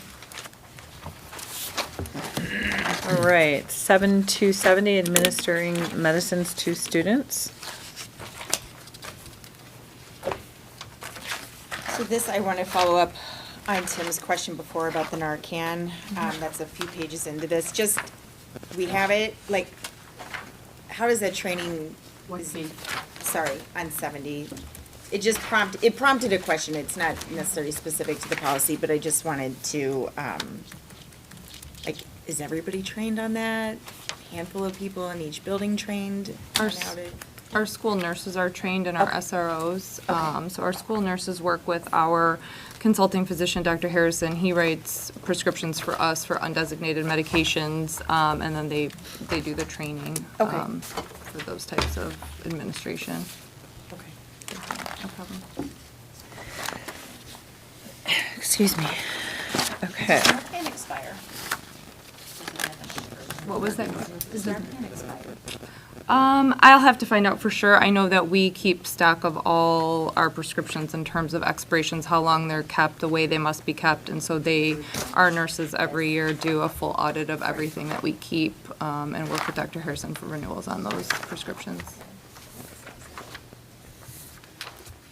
Sorry, just because I have been trained in Narcan, and I'm thinking about, like, and I don't know if there's an expiration date. I know you can't keep it in the car because sensitivity to extreme temperatures is something that it does talk about. we haven't done this, although I'm thinking about maybe it's a good idea. Is there any value or thought to doing something like this as a choice session for for teachers during an institute day? I don't know. I could certainly ask our nurses to get their thoughts on that. I feel like they're really good sort of judges of how that would be used, when that would be used in terms of that types of training, not just for Narcan, but training like that for emergency situations. So I can certainly consult with them and ask. Thanks. I know that I've spoken with them about the use of Narcan before, and their concern, or the concern at the time, is just as a medical professional assessing what's happening in the moment. If a student is unconscious and you can't ask questions, things like that, and making sure that other things aren't overlooked if Narcan is discharged. So, but I can certainly ask them about that. Thank you. Okay, and then the question about the district maintaining special education facilities for children with disabilities, it's on page 71. Did we get a recommendation on this? Yes. Yeah, the memo, the attached memo outlines all kinds of challenges with that, and the recommendation is to not maintain a supply of oxygen tanks for all those reasons that are outlined in the memo. I consulted with our nurses, and they are in favor of that as well. It's very specific, and certainly if we had a student who needed the use of canned oxygen and tanks, that they would work with the family and the student to do that. But they're not, I guess for lack of a better term, interested in storing undesignated oxygen. Okay. Is the board okay with that? Okay. As long as if we ever bring a student with that we meet their needs. Yeah. Yes, if someone was prescribed oxygen or needed oxygen for their functioning, that would be a different situation. The undesignated means it's just in storage to be used as needed, and there's a lot of practical and safety issues with the storage of oxygen, so that's their concern. Okay. Okay, policy 7285, anaphylaxis prevention, response, and management program.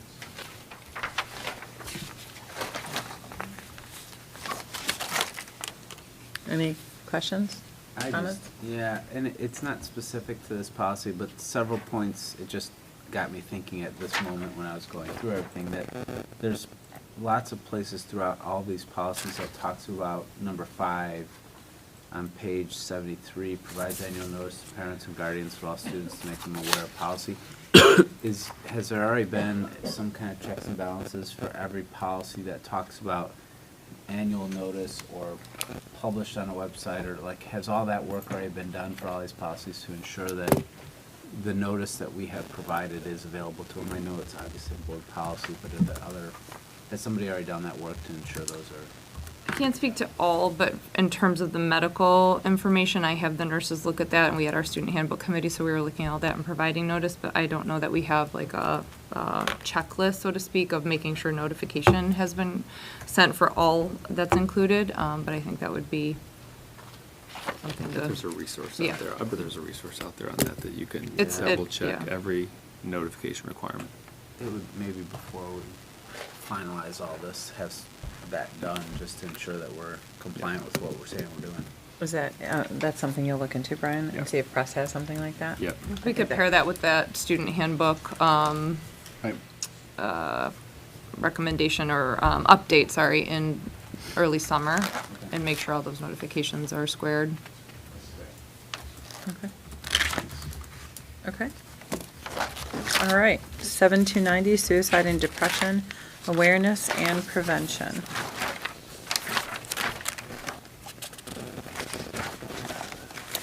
Go ahead, Carrie. Go ahead, Editor Carrie. Page, if you guys want me to really. No, we do. I think it's great. We appreciate it. Page 75, under the first underlined suicide and depression awareness prevention program, 1, 2, 3. Fourth line down, requirements where it starts with Anne Marie's Law, just need a space between that and this below. Okay. I did have a question, page 76. Under Illinois Suicide Prevention Strategic Planning Committee, I Nikki and Leslie, but I don't even know if you guys can really answer this. I was curious. The superintendent or designee shall attempt to develop a relationship between the district and the Illinois Suicide Prevention Strategic Planning Committee, comma, the Illinois Suicide Prevention Coalition Alliance, and/or a community mental health agency. So I looked up like those first two things. I couldn't even find them. I'm not sure that they exist anymore. And so, from that regard, I was wondering for the community mental health agency for our purposes, is that like NAMI? Pillars would be our community mental Pillars health. would be? Mhm. Okay. NAMI is, well, we partner with both. Through student services, there's work for suicide prevention, and that's actually been something ongoing that we're working to expand and kind of make a little bit more robust since we've added our additional social workers and counselors. So they do partner, and we do follow recommendations through, like I said, Pillars and NAMI and other community mental health. And so I guess because it wasn't something that got updated or was highlighted, I was just curious, and again, this is not through anything I think that would have come from us, but probably from press itself and IASB has looked at, is if these entities still exist. Because I couldn't find them. I was very curious. Yeah. So. It's going to be, an attempt is really going to be futile at that point if they don't exist, I right? was thinking this isn't going to happen. Maybe that's why Yeah. I use the word attempt. Yeah. You can attempt it, but if we don't exist. So I was considering that maybe we might want to modify that. If these entities. Yeah, make are it not more around, reflective of who we're working we with. can make it maybe a little more general, but still equally relevant and because it's I think it is important. I like that there's connections and there should be. But I think it should be really clear, if these places don't exist, we shouldn't really list them. Yep. Because they're not gonna help us out at all, so, let's maybe look at who that is and let's maybe do a follow up on that. I'll take a look. Sometimes they roll committees into other things that are Yeah. more global than like one specific Right. topic, and so it could be that it exists just under a different. Yeah, and maybe it is something as generic as like, a state-provided, agency in addition to a community-related. Maybe there's a way to make it state and local, but we don't have to be that specific about these. Because I would probably, if I was a parent, I might be interested in knowing who these organizations are, and if they don't exist. I'd be like, what the heck? I think you're right, though, because I'm on a committee with the state for suicide prevention, and I think their titles have changed over the last couple of years. It's probably a moving target as funding and grants and people get involved, those things change, so. Okay. Thank you. And another typing in that monitoring section, same thing as the previous page, Anne Marie's Law. Needs a space. And then right underneath that goes to my previous question about the superintendent shall inform each school district employee about this policy and ensure it's posting on district website. So. Yep, so we'll look at the notification of this. Yeah. I do have a question with the bottom of 75 when you look at 3F, and I think there's other references throughout the policies, where it just says LGBTQ. Would it make sense to make that more expansive? You can put a plus on there, and that will be. And that's, I guess, where my ignorance, I don't know, would the plus then include, because, there's so many Yes. different things you could do. I just feel like we're limiting it if we just do that, and I think there were some other policies throughout that referenced it, but what would be appropriate? I tend to say plus, just because that's going to be more inclusive. Okay. And because it still can be changing, there's still other things that are It can added change on. from the time we, so I would like to have that be added where we have LGBTQ throughout the policies, for all of them to have that be plus then, so we're more inclusive. Any concerns with that? Yep. Good point. Good recommendation. Okay. Anything else on that policy? All right. 8:30, visitors to and conduct on school property.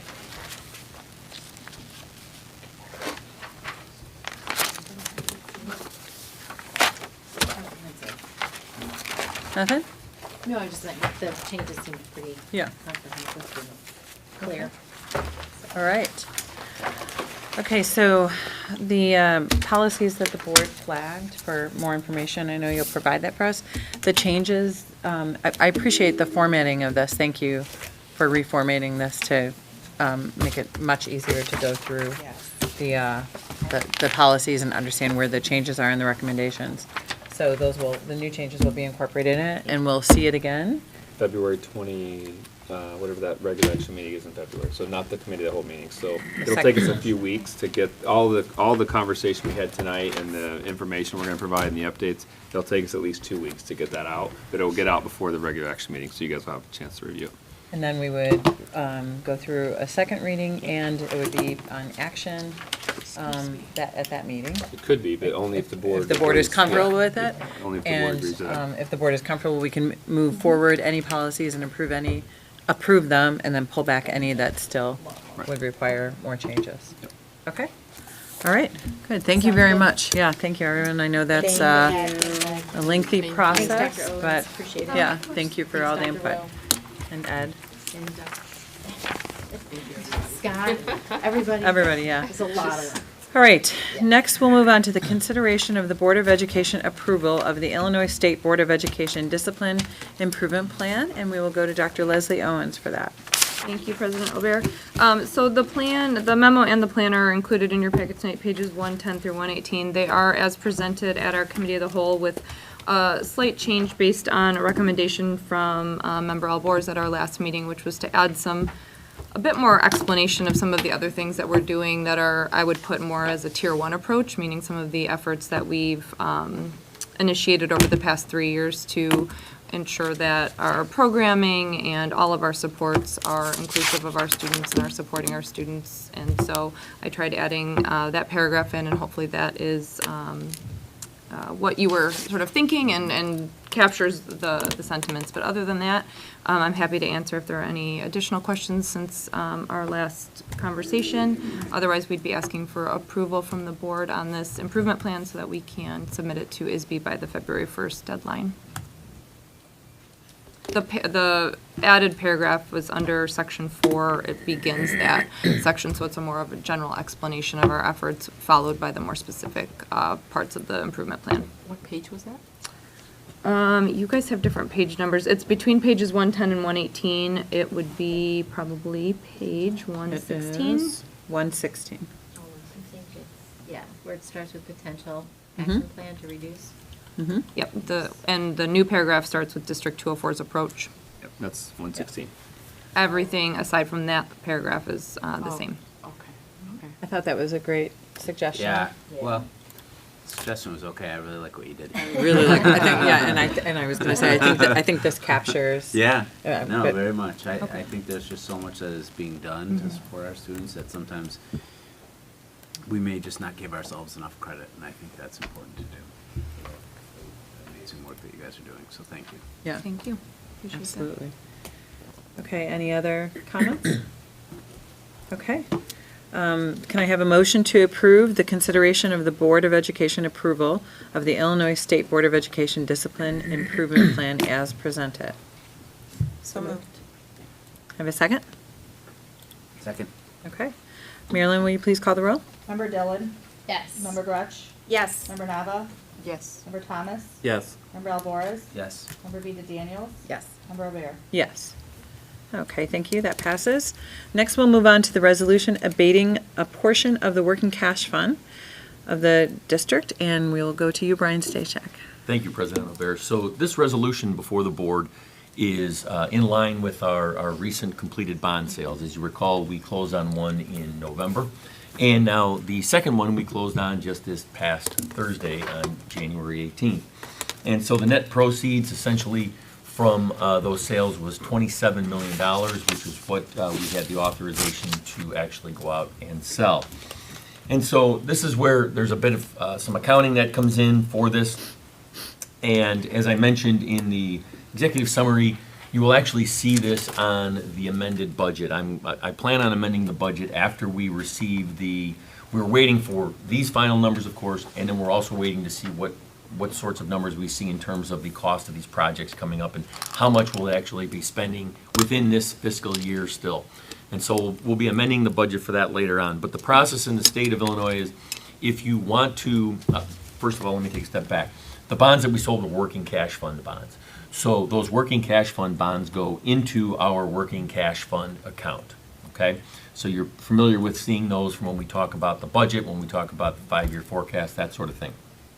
Now, What happens with those after that is we want to transfer those over to the capital projects fund, so that those dollars will go to fund the cost of the projects that we have coming up, and, as we'll be paying for them going forward. However, the state of Illinois requires that we take those first from the working cash fund, put them in the O&M fund, and then move them from the O&M fund into the capital projects fund.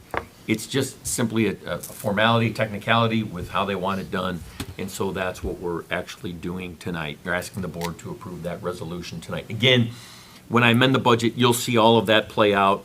Here comes the money out of the working cash into the O&M, and then out of the O&M into the capital projects fund. We're moving the money now into the capital projects fund because we actually already have expense related to these projects with architect fees, with consulting fees for asbestos removal, that sort of thing. So we're actually already incurring expense with those, which is actually a good thing, because we have to have 5% of the total dollar amount spent within 6 months anyway. And so it's good that we're actually, and we knew we had those costs, as we talked about, associated with these projects coming up. So really, the number that we have here to the partial abatement of the working cash fund of $27,324,004.01. That's an estimated number. When we turned in the board packet last week, I worked with PMA to kind of come up with a number that we think is in the ballpark, but yet we wanted to be a little bit, the authority to be a little bit higher so that we can move all of the dollars into the capital projects fund. Because what's happening, of course, is right now, this wouldn't be as much of an issue, but right now, even the overnight rates are still in the 5.3 to 5.4 range in terms of what we're seeing on our money. So those liquid dollars are earning a nice percentage return right now. And so really all that money that you see there, the $27.3 million, a lot of that, the net proceeds at the $27 million, roughly that other $300,000, we're earning quite a bit of interest on that as we go forward. We also have fixed rate investments on that as well, on the bond sale from earlier in the year, but we won't see any of those proceeds until those, or I should say the interest proceeds, until those mature. So again, what we're asking the board for tonight is to approve the resolution transferring the $27.3 million from the working cash fund to the O&M fund and then into the capital projects fund. I'd be happy to answer any questions that you have on this resolution or these transfers. Thank you. All good? Okay. Okay. Okay. All right. Can I have a motion to approve the resolution abating a portion of the working cash fund of the district as presented? So moved. Aye. Marilyn, will you please call the roll? Member Gretsch? Yes. Member Nava? Yes. Member Thomas? Yes. Member Alvarez? Yes. Member Vita Daniels? Yes. Member Gillen? Yes. Member Albert? Yes. All right, thank you. That motion passes. All right, the next order of business on the agenda is the consideration and approval of a settlement agreement and mutual release regarding Lyons Township High School District 204 versus Township Trustees of Schools, case number 2021 CH 04844, pending in the Circuit Court of Cook County, Illinois. Upon the school district's withdrawal from the TTO's jurisdiction, effective July 1st, 2021, the TTO was required to transfer all of the district's assets to the school district's Board of Education. The school district believed that the TTO did not transfer all of its assets, and it filed this lawsuit in 2021 to recover those assets. After engaging in various litigation activities and settlement negotiations, the parties arrived at a tentative agreement requiring the formal approval of their respective governing boards. After the approval of the settlement agreement and the mutual release, the TTO will pay to the school district $1,351,204.83 plus interest from December 30th, 2023 through the date of payment, which will be held by the end of this month. The parties will exchange mutual releases of all asserted and potential claims, and the school district will dismiss the lawsuit with prejudice. Can I have a motion to approve the consideration and approval of settlement agreement and mutual release regarding Lyons Township High School School District 204 versus Township Trustees of Schools Township 38 North, Range 12 East, case number 2021 CH04844, pending in the Circuit Court of Cook County, Illinois, as presented. So moved. Second. Marilyn, will you call the roll? Member Nava? Yes. Member Thomas? Yes. Member Alvarez? Yes. Member Vita Daniels? Yes. Member Dillon? Yes. Member Gretsch? Yes. Member Albert? Yes. Okay, thank you. That action item passes as well. We now have one new business informational topic this evening, and this is a discussion regarding the Willow Springs property. On Friday, January 12th, 2024, Lyons Township High School District 204 received an unsolicited inquiry and letters of intent from Pulte Homes to purchase the district's Willow Springs properties. As communicated to Pulte Homes in a letter sent on Thursday, January 18th of 2024, it is not legally permissible for the District 204 Board of Education to enter into a contract or agreement based on the letters of intent received from Pulte Homes. Rather, any potential sale of the Willow Springs property to a private party would need to be conducted by public sale in accordance with provisions of Section 522 of the Illinois School Code, and that is 105 ILCS 55-22.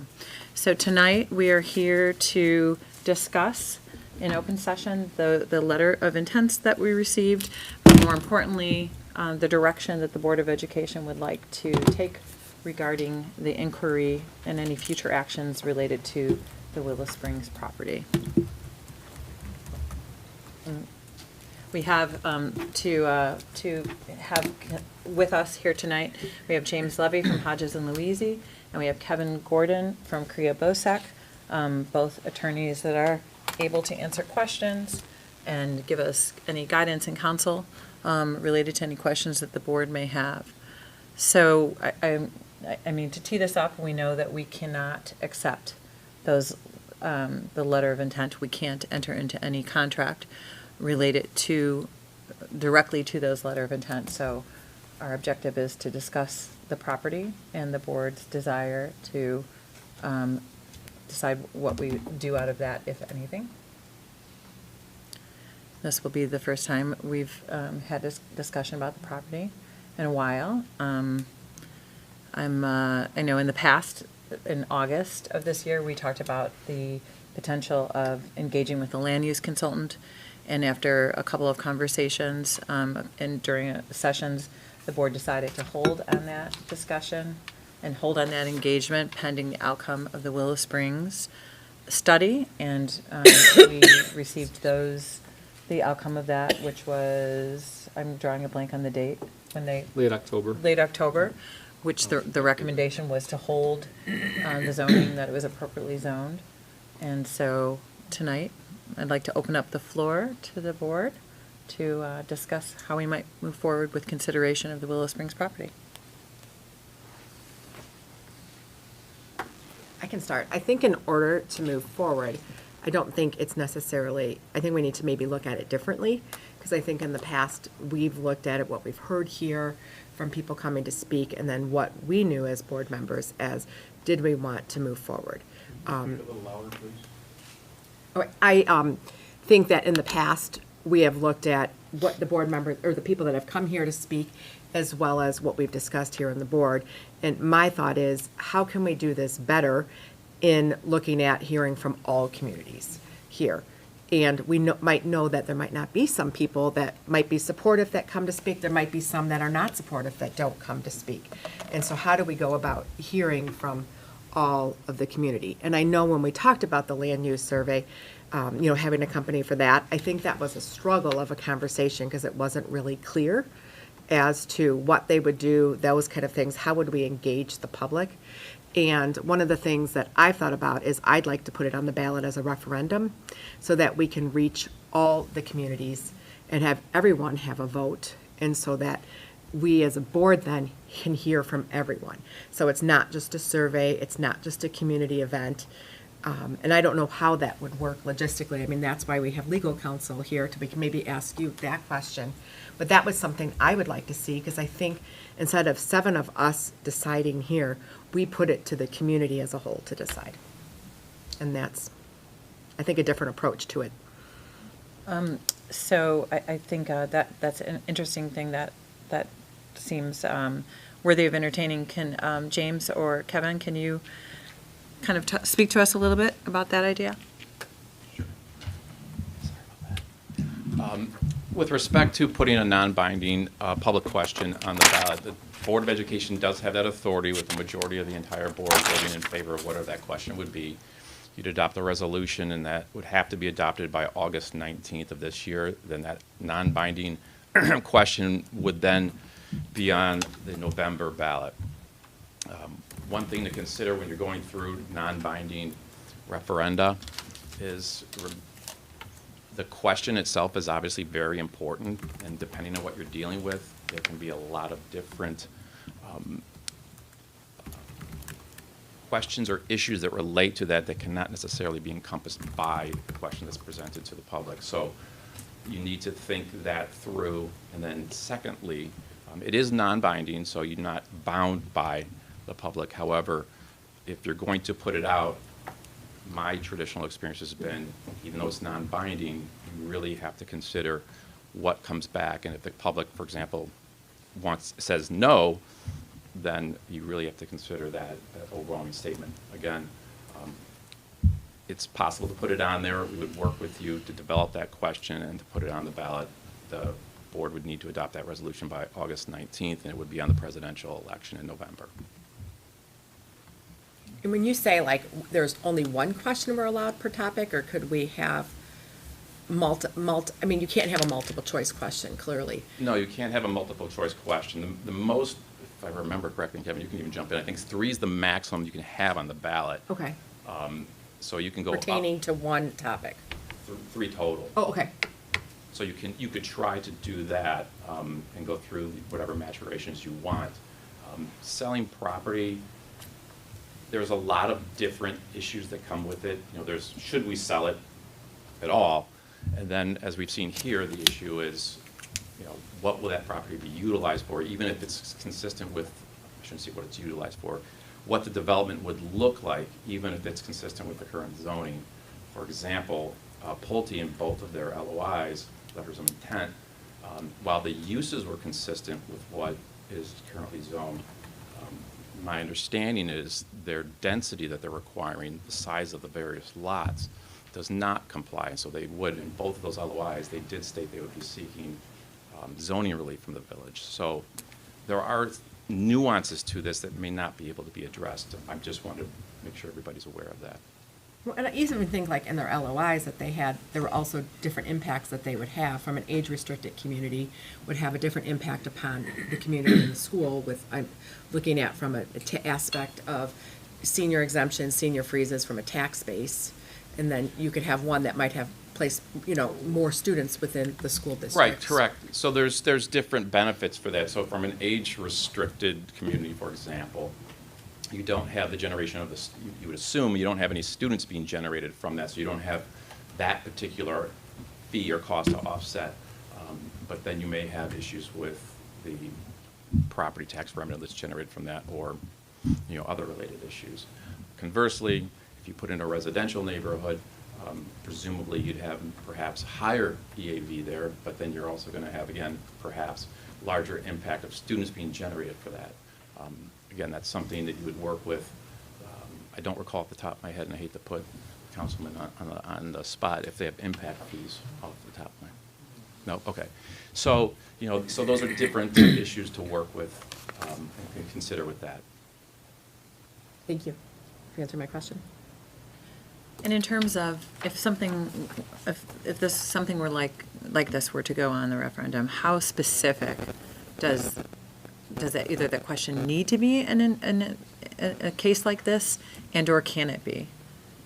Well, it can be as specific as if it's, I don't remember the exact space number of letters that you can put in there. You try to, it depends on what you're looking to do. Are you looking to determine, do we have a consensus among the community to sell the property for use that's at least consistent with what is authorized by the current zoning?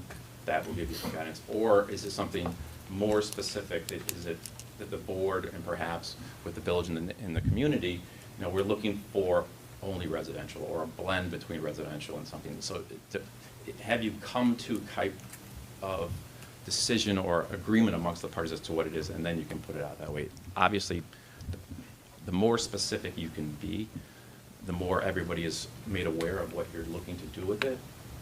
But then again, it's very hard to get every single scenario down in that type of question like this. Okay. That would be my concern. We know there's so many different facets to this conversation, and I don't know that just putting it on the ballot resolves that, or that we would be able to narrow that scope. I mean, more community engagement, listening sessions, town halls, surveys, all of that, we could probably compile. I'd like to understand a little bit more about how that works for our role in this process. You know, just what I've learned over the past year. Does that happen, you know, now? Do we do it if there's a sealed bid process, which I would like to understand your point of view on that? Like, does it happen after that? I mean, just a little bit. On how to engage the community to get feedback Sure, on the process? and when it happens and what that looks like. So my recommendation would be is before the board would make a decision to bring before it a resolution whether or not to sell, is to do that type, if that's something they're interested in, to do that in advance. And there's lots of different ways you can do it. You see it, obviously, if you've gone out for a referendum, it would be very similar. You'd hold town halls, you may supplement the town halls with surveys to the community. You may have meetings in various parts to try and gather as much data as possible to see what you're at. Once you gather that data, then you can make a determination if you're ready to bring before the board a resolution that would authorize the sale of the property. That process, as I'm sure you're aware, is needs a supermajority of 5 board members voting in favor of it. Once that process is passed, you have to sell it by public sale, which is either sealed bid or open outcry.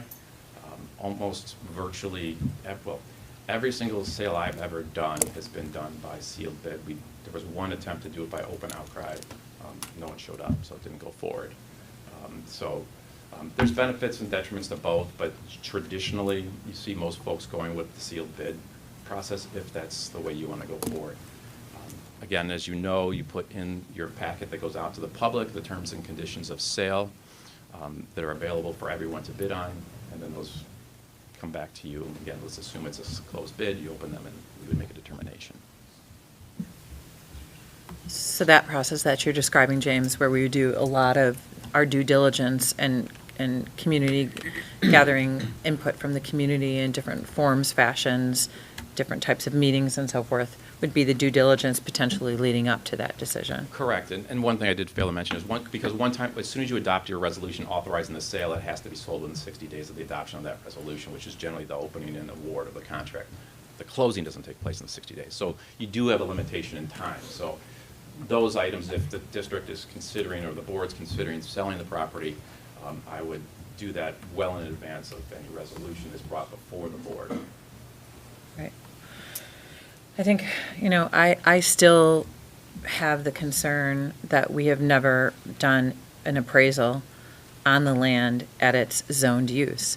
And, you know, given that we have letter of intent and interest on the property, again, it seems that is just a huge piece of missing information that we should have, and we should especially have now that we have interest in the property. So I wanted to bring that up and see how you all are thinking about getting an appraisal.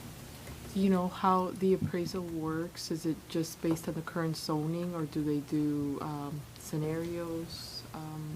Do you know how it works? Yeah.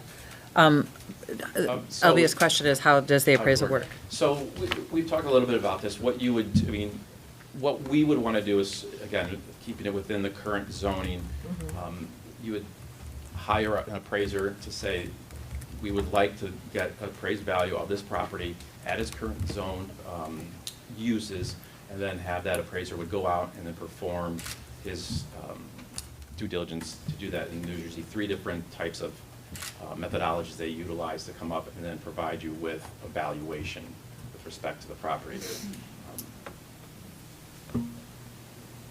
That process, can take a little bit of time, and again, remember, that's an estimate of what the value is based on that particular appraiser's experience and work. I guess what I'm thinking, if we were to go down that road, would be, I think, I know we've had discussions before, but that term of using a land surveyor, I think their services tend to offer more than just giving you a price value. They give you options within the current zoning and within the current uses of potential, just so that we can visualize options too, right? I mean, yeah, when we did that study back in the fall, that was part of the work they can do. But if I'm understanding you properly, Elvia, and let me just check in to make sure, and James too, if we were to initiate an appraisal at the current zoned use, I feel like they would stay within the current zoned use. Right, but there's still options within the current zone use, as I remember. In terms of how it would be developed? So there's different, right, so the current zoning allows the property to be utilized for, what's appealing to developers. Residential, age restricted are the biggest, there's some commercial as well. The issue, and this is where I think you probably need to work with the village, is gonna be density, right? Most developers want as much density as possible, and that's usually the sticking point. So with respect to an appraisal, the appraiser will go to the village code and the zoning code and look at it and see what's there, and maybe that. Now that may be different than what the village is willing to entertain. Usually, again, developers want to put as much as they can to maximize their dollar, and usually the villages and schools are on the other side, not trying to have as much density as possible packed into an area. I think what that would give us, though, is a vital piece of information, regardless of which direction we led. If we led, a process to get more community involvement, town halls, input, or the same process if we were to take it, in the direction of putting it on the ballot. I feel like either way, that is a vital piece of information that we just don't have. But how long is that appraisal good for? Because wouldn't it be, let's say we got an appraisal and we had it back like the end of February, that may not be where it's, because one, it's an estimate, and two, it could change come October. Right, I mean, August. it's a picture in time of what the estimated value of it's, and it'll be valuable for sort of as long as it's valuable, right? You keep up with the market and see how the real estate market changes, but they are valuable to provide you with some insight. If we, the board, are struggling to determine what we think is an appropriate valuation of that property, it does help. It's not the end-all be-all, and not necessarily the price you're going to get. Most likely it won't be. It could be higher and it could be lower, but at least gives you some information with respect to the valuation of that property based on that particular individual's expertise. And is a portion of that when I don't know if they use the same language in this type of real estate as they would in home real estate, but if they're looking at comps, right, to develop part of their appraisal, I would imagine if we asked them or charged them with this as part of their appraisal, that they could look back and give us a sense of, how that property would have been valued 5 years ago, What usually appraisers will do, there's 3 methods of valuation that they utilize when coming up with an appraisal. The sales comparable approach, income approach, and then the market approach. So they'll usually go through all 3 of those. They'll first see it to make sure all 3 of them are applicable to your property, and one of them is not. They'll detail why they're not utilizing it in your report. But otherwise, yeah, they'll go through again. One of them is looking at comps that are nearby and trying to see what other 72-acre parcels of property with, in a similar type of area have sold for within the recent past. And then another one is, what, if it was convert. Well, if we're going to stay within the zoning, some of the other ones aren't going to be relevant, actually. Okay. No, I was just thinking, so part of it is talking about finding valuation for this property, but I think there's also the other part, which is having some actual data set. And I do like the idea of what Jill proposed, because I think that that is a quantifiable piece of data too, that would inform a direction that this board would want to take if it's inclusive of all of our communities. So I think, I appreciate how, Jill phrased it, and I keep thinking, and I keep going back to that like, something that we are missing from this is some quantifiable data, and something that is, doesn't really necessarily involve subjective information. It's really pretty straightforward and clear. So I lean towards that as something that I would want to consider or look at as a discussion point. What, I don't think it's an either or. Right. So Maybe not. it can be a both and. Well, I mean, either or of what? The appraisal? I think we can do community engagement, we can send surveys, we can have listening sessions, we can get an appraisal, and if we still come August, because we were talking about, it can't even go to referendum until November, if we still feel like we don't have all the input that we need to move forward, that's why I think it doesn't have to be one or the other. Let's pick a place to start. Well, I think we do need more than that. I think that's a very good idea. I just don't know that it's gonna capture our entire communities as a whole. I mean, it's going to be during the presidential election, so I mean, I think that you're probably going to capture more people during that than sending out like a Survey Monkey or something like that to the community. But it doesn't have to be either or, right? I mean, it could be in addition to that, it could be doing, it doesn't, we don't hurt by doing surveys. I don't think we can do them concurrently, because I think once we go to, my understanding from what I'm hearing from you is once we do go on, is it August 19th, to know that we're going to put it onto the ballot, we have to kind of agree, I think, that that's going to be what we hear from the community to speak. But Jill, what I'm hearing you say is leading up to that, we could have these town halls, we could have this, and I think that would actually help us frame the question if we were going to put it on to the ballot, of what were those concerns and those kind of things for those 3 questions that we're allowed to put. So that could help us frame it to go there. But I think we're never probably, isn't that historically when the most people come out for an election would be during a presidential election? This isn't even like in a small little off election where you're like, hopefully we get 1,000 people. I'm just throwing out a number. But you would think that you're going to have the most people during any election would be during a presidential election. That's the general understanding, is that the most folks will vote in the presidential elections as opposed to the other elections. And that would be their time to speak, but I think it could be really beneficial to have that community engaging leading up to it, because I do struggle with, what is that question that we put on, or what are those questions that we put on, when it could be so incredibly complicated. It could be like one of those books where you're like, go here, go here, go here, make multiple choice endings of multiple things. You can't do A and B, C and D. Right. It's got to be pretty yes or no. But I think having some of that, and not a land, because I really struggle with, I think our conversation with regards to the land use, companies and where we were talking with, I think we really struggled with that because this wasn't our role with them. But I think looking at it differently, to have somebody in that can engage in community engagement and reach out to all the communities and have it, I don't know what that looks like, but have that dialogue with people within the community. And I think far and beyond, like the LTCAC, it's got to be very well thought out, where we hire someone to come engage in those conversations. And then I would like to see us as a board take that back to say, I just, what do we want to do from here? As I sit right now here, I'm going to say I still want to hear officially from the community. That's where I sit now with the form of a referendum, but I think this could really help us get to that point.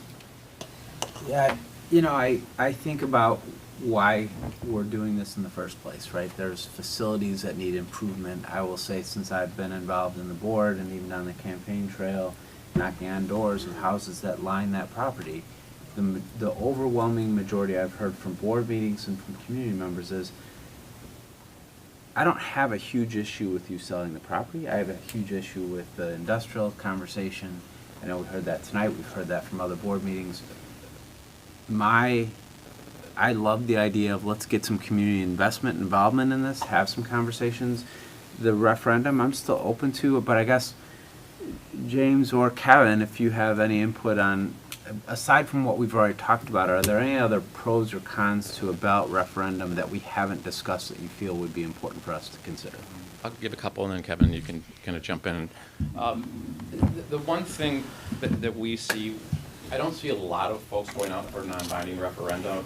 One of the reasons being, I think, as the other board member said, it's sometimes difficult to phrase a question in a simple way, and folks then start to interpret in different manners. You get voter fatigue if there's a lot on, if there's other ballot questions on there, you have multiple ones, that they kind of skip through it. So the simpler the question, the better, because, as you said, the phrasing of them can be sometimes awkward. So that's what I would say, we need to really be careful of. The concern I have with the referendum issue is the phrasing of the question. On the one hand, you run the real risk of phrasing the question too broadly, and so you don't get any usable information out of it as to what the community's intent is. On the other hand, you run the risk of phrasing it too narrowly, and you still don't understand what the broad consensus of the school's community is. Not that it's completely invaluable, but I think where your real value is doing the front-end community engagement. You may find after you do enough community engagement in the different communities of LT 204 that you may say, we have enough information, we don't need to actually go to referendum. You may come back and say, yeah, we would like to have that final piece of the puzzle here for us before we make a final decision. So it's not an either or right now, but I would certainly go with the community engagement on the front end, because it's going to give you the opportunity to have those conversations that you can't have on a ballot question, right? If you were to ask me, do you want to sell, should we sell this piece of property? I'd say, I don't know. For how much? For what use? When? How fast are we going to be able to close on it? What contingencies are there, right? What's the impact on the schools? What's the impact on the park district? What's the impact, right? There's all these factors and in differing opinions that are probably out there that you're not going to capture in a ballot question, but you are going to start to capture with community engagement. And people in 107 may have a different view than the people in 102 or 101. There's going to certainly be overlap and concerns, but you're going to capture that and be able to then start making more detailed decisions when it comes time to make the decision, right? Do we want to sell this property? And what are the conditions of the sale? So those are my 2 cents. Mm-hmm. Thank you. That's good. Yeah. Yeah, I guess that's been my concern. Thank you, very well said. I didn't know how to verbalize it, but I also have the concern that people go vote and they're not thinking, oh, I'm going to go vote because I know that this is going to be on the ballot. We're kind of like here thinking out loud, right? I mean, it really does sound like really great in concept, but there's people that are going to be phased. They're going for a specific reason, and that's what they're paying attention to. And then when they get to those questions, we're also risking that a lot of people may not even be well aware or informed. They're just going to vote whatever because they're not going to turn in something blank, or they can, it'll be rejected. So out of just,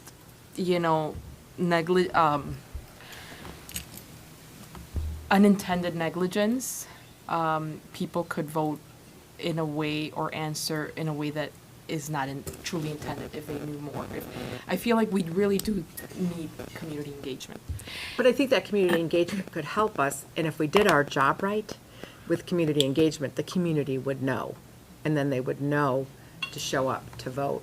Because I just really worry about, because sometimes we want to hear what we want to hear, or it's going to be really hard to juggle one community, hearing from one community and hearing from another, when it may be so polar opposite. How do we weigh that and make that decision to come in the middle, to meet in the middle, to make both communities happy? Because really, I don't view it as it's my decision, it's the community's Right. decision. No, absolutely. I think as a board here, I hear everybody echo the same sentiments. I think everybody is representing all of the communities that we represent as a whole, all the districts, right? So we need to hear from them. I don't think any of us here right now have the answers, though. What is the best way to capture? You know, but I do think there needs to be community engagement, I don't know, maybe town hall meetings, survey, a combination. I don't know that one medium format is the answer. I think it needs to be, it's so important, it needs to be like a combination. And it's tricky, but I think it would also benefit to have the use of a land consultant from the standpoint, from my perspective, more so ideas so that we can explore. We're not in that business, you know? And I feel like they could give us ideas that none of us are thinking about creatively, and then to pitch to the community and have options for discussion, as opposed to just out of nowhere, you know, start from, you know, the history and just kind of going around in circles. I feel like we need something, you know, targeted, intentional, and have options for the community and get, you know, encompassing input from everyone as a whole. That's what I think. You know, it's not an exact answer. I don't know the exact order, but I kind of think it almost needs to go a little hand in hand. I guess so this maybe is my question, and following up to what I hear you say, is when we're looking at how it's currently zoned, can we as a board then restrict that we will only accept offers for mixed use, or, you know, light commercial, that kind of thing, or only straight residential with how it is? You could put restrictions that say that the Okay. board would, you know, will not participate in any zoning changes. You know, as the owner of the property, even a contract purchaser generally has to have the assistance of the owner. So we'd say, you know, any potential bidder has to purchase the property subject to the current zoning restrictions, or at least the current zoning uses. That But would under those zoning uses, we can't limit and say we wouldn't accept bidder A because they were looking at putting a Starbucks in, even though that might be allowed under current zoning. Well, okay, a couple things. One is, we put together the specs that go on the street. So when we put those together, we put them together so that each one can be compared apples to apples. So we won't know if it's a Starbucks, if they were gonna allow some commercial component in there. I'm just putting Yeah, it'll be whatever the commercial component is. There's some components of this zoning, however, that the village has input into that we would need to, if we're gonna stay that route, that we should talk to them and see it. Because again, density is going to be a big issue, and to see what their position is on that.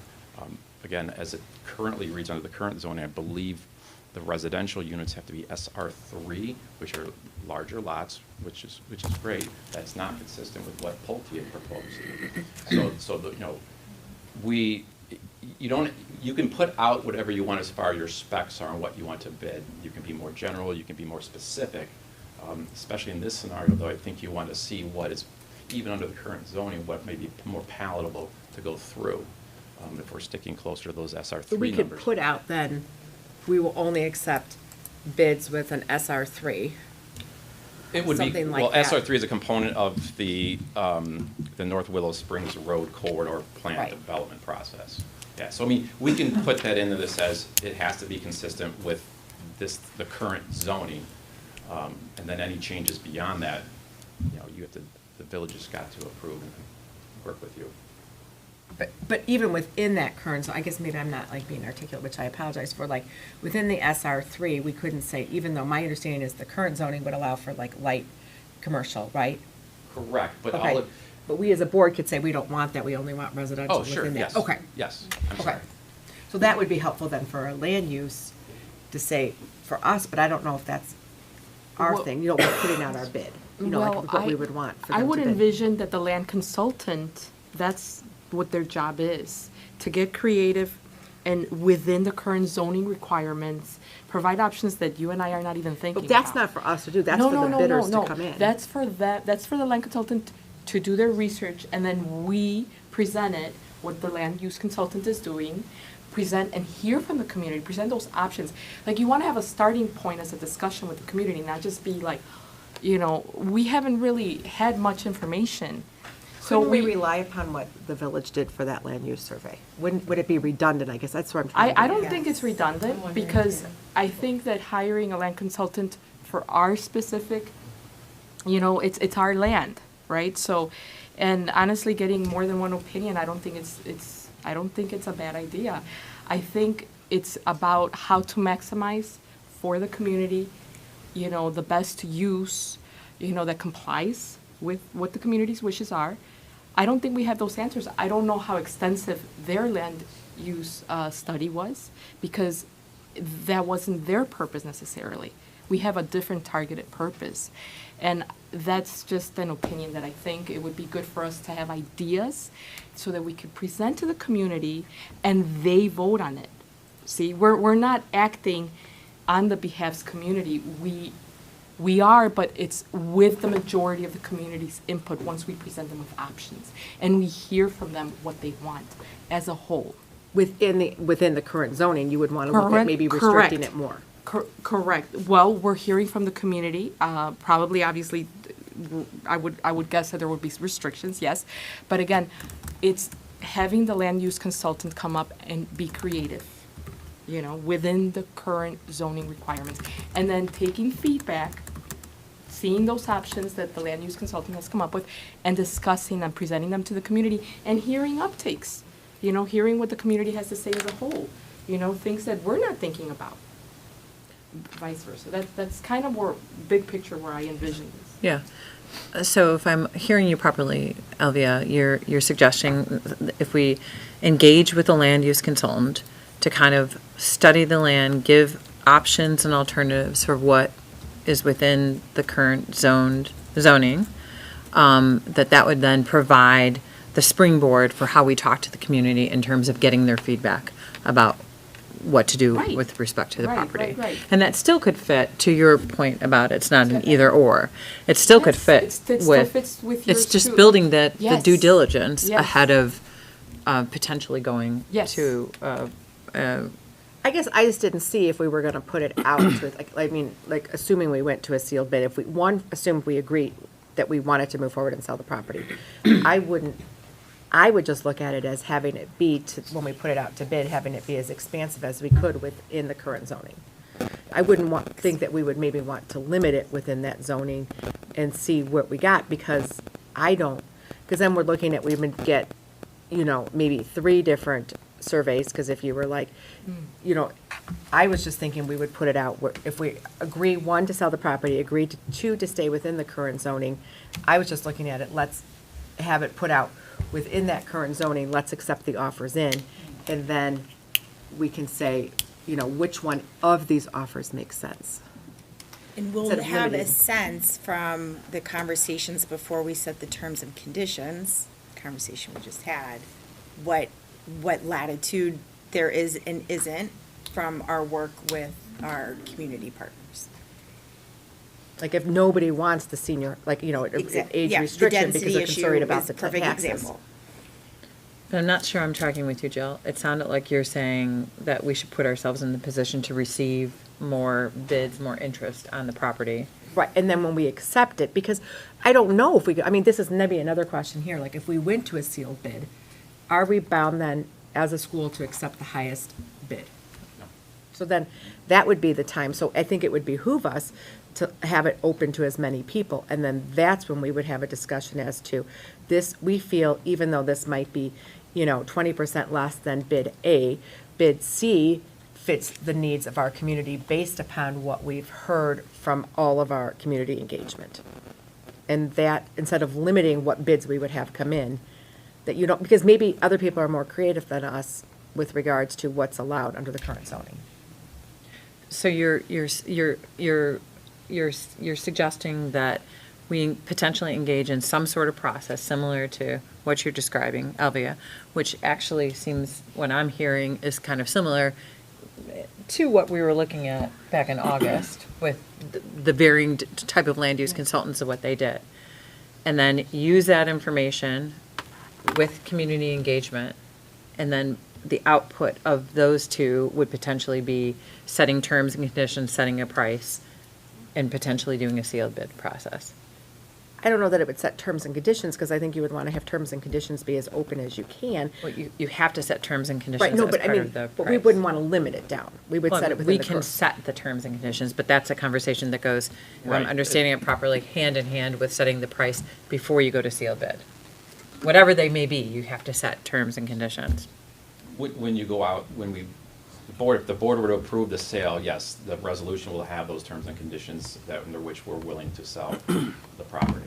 And that can be, very general, that, developers must develop the property in accordance with the permitted zoning, and we cite that, and then, and go from there. Or you could say, property needs to be developed as 100% residential, or 50/50, whatever. I mean, that's by example. We need to, again, work with the village and talk with that, but we can make them as specific or general as you want.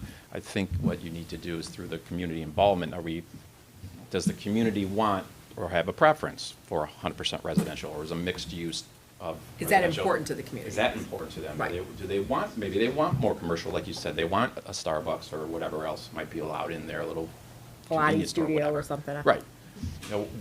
What makes sense, or is perhaps, senior living is needed in the area, and that makes more sense, and that's more palatable to the community. So you can flesh that out through your processes, and then that processes would then help us determine if we're going to go forward and sell the property, what those terms and conditions would be like. Well, and it's interesting that I don't believe, and correct me if I'm wrong, Brian, from what you know, but I don't believe the Village of Willow Springs, in their study, did any of this community engagement. Oh, Yeah. that's what I don't, because I don't want to be repetitive of what's already been done. I don't believe, I think it was pretty much looking at the. It was zoning, confirming the corridor current and- zoning That's all it with was. a ton of documentation but not like. It was more limited scope. Well, I can't say that, but it wasn't like. It wasn't you our could do this, scope. you could do that, Right, you could do, it that's wasn't what I'm like saying, right. ideas or renderings or anything, but I also don't know that, We don't I know don't the know. fine I don't know that lines. we have to go down that path Yeah. either, to be honest. So, I'm definitely in favor of community engagement and an appraisal. And Yeah. I think, yeah, From my standpoint. I know that there were, when we did look at what those land use consultants, like, we did quite a range. There was So- a huge range, yeah. And And they'll the essentially, they're cost makes it flexible. What we learned too. is they're very flexible. They'll do whatever the board would like them to do. It's from as So- minimally as doing appraisal to Uh-huh. again, what we talked about in Idea September, generation. to a $200,000, Right. 1-year, 18-month process that, so they'll be very flexible. So I think if we're more clear about what it is that we think we need to get from this kind of consultation, this consultant, then I think we could probably narrow down like more specifically what it is that we're trying to get. And the only thing I would probably just mention for caution, and I don't think caution's a word, I just wanted to put it out there that when you're gathering information like this, because it will generally be all participation, self-participation. So, just keeping in mind, it's such a large, broad community. So, just making sure that we have avenues to reach everybody so that we have, equitable participation, that we get people, just across the spectrum who are actively engaged as part of that. Well, and I do think. Collaboration and info gathering session. Yeah, and I do wonder about the level of depth we get into with respect to specifically the community engagement about what should be there.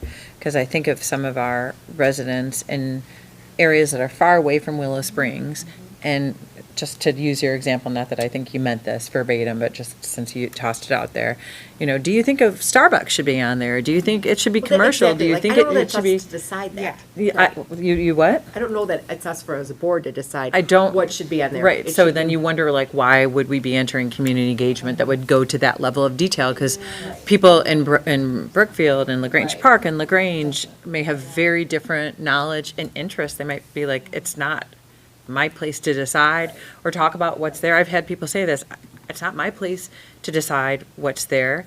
What I'd like you to hear is that that property has been sitting there for a long time, and it's not an asset until we use it. So if we can get the property to the point where we get return on it and can use those funds for the benefit of today's children and future children, that's what I'm for. And I think we've got to be realistic in whatever community engagement we put forward, that could be a reality of what we hear back. And that might be the most important part, to your point. If you are interested in putting it on a ballot, to me, I'm hearing you say, I want to make sure that the community at large really wants us to sell this property. Because we've heard from people that are not in Willow Springs. I mean, there was one lady that came from, I think she was Brookfield, and she didn't want us to sell the property because she wanted it to be a nature center and have it be used as part of the curriculum at LT and things like that. And maybe, what? There might be more. There might be more. I don't know. I mean, I just feel like I can't without properly hearing the community.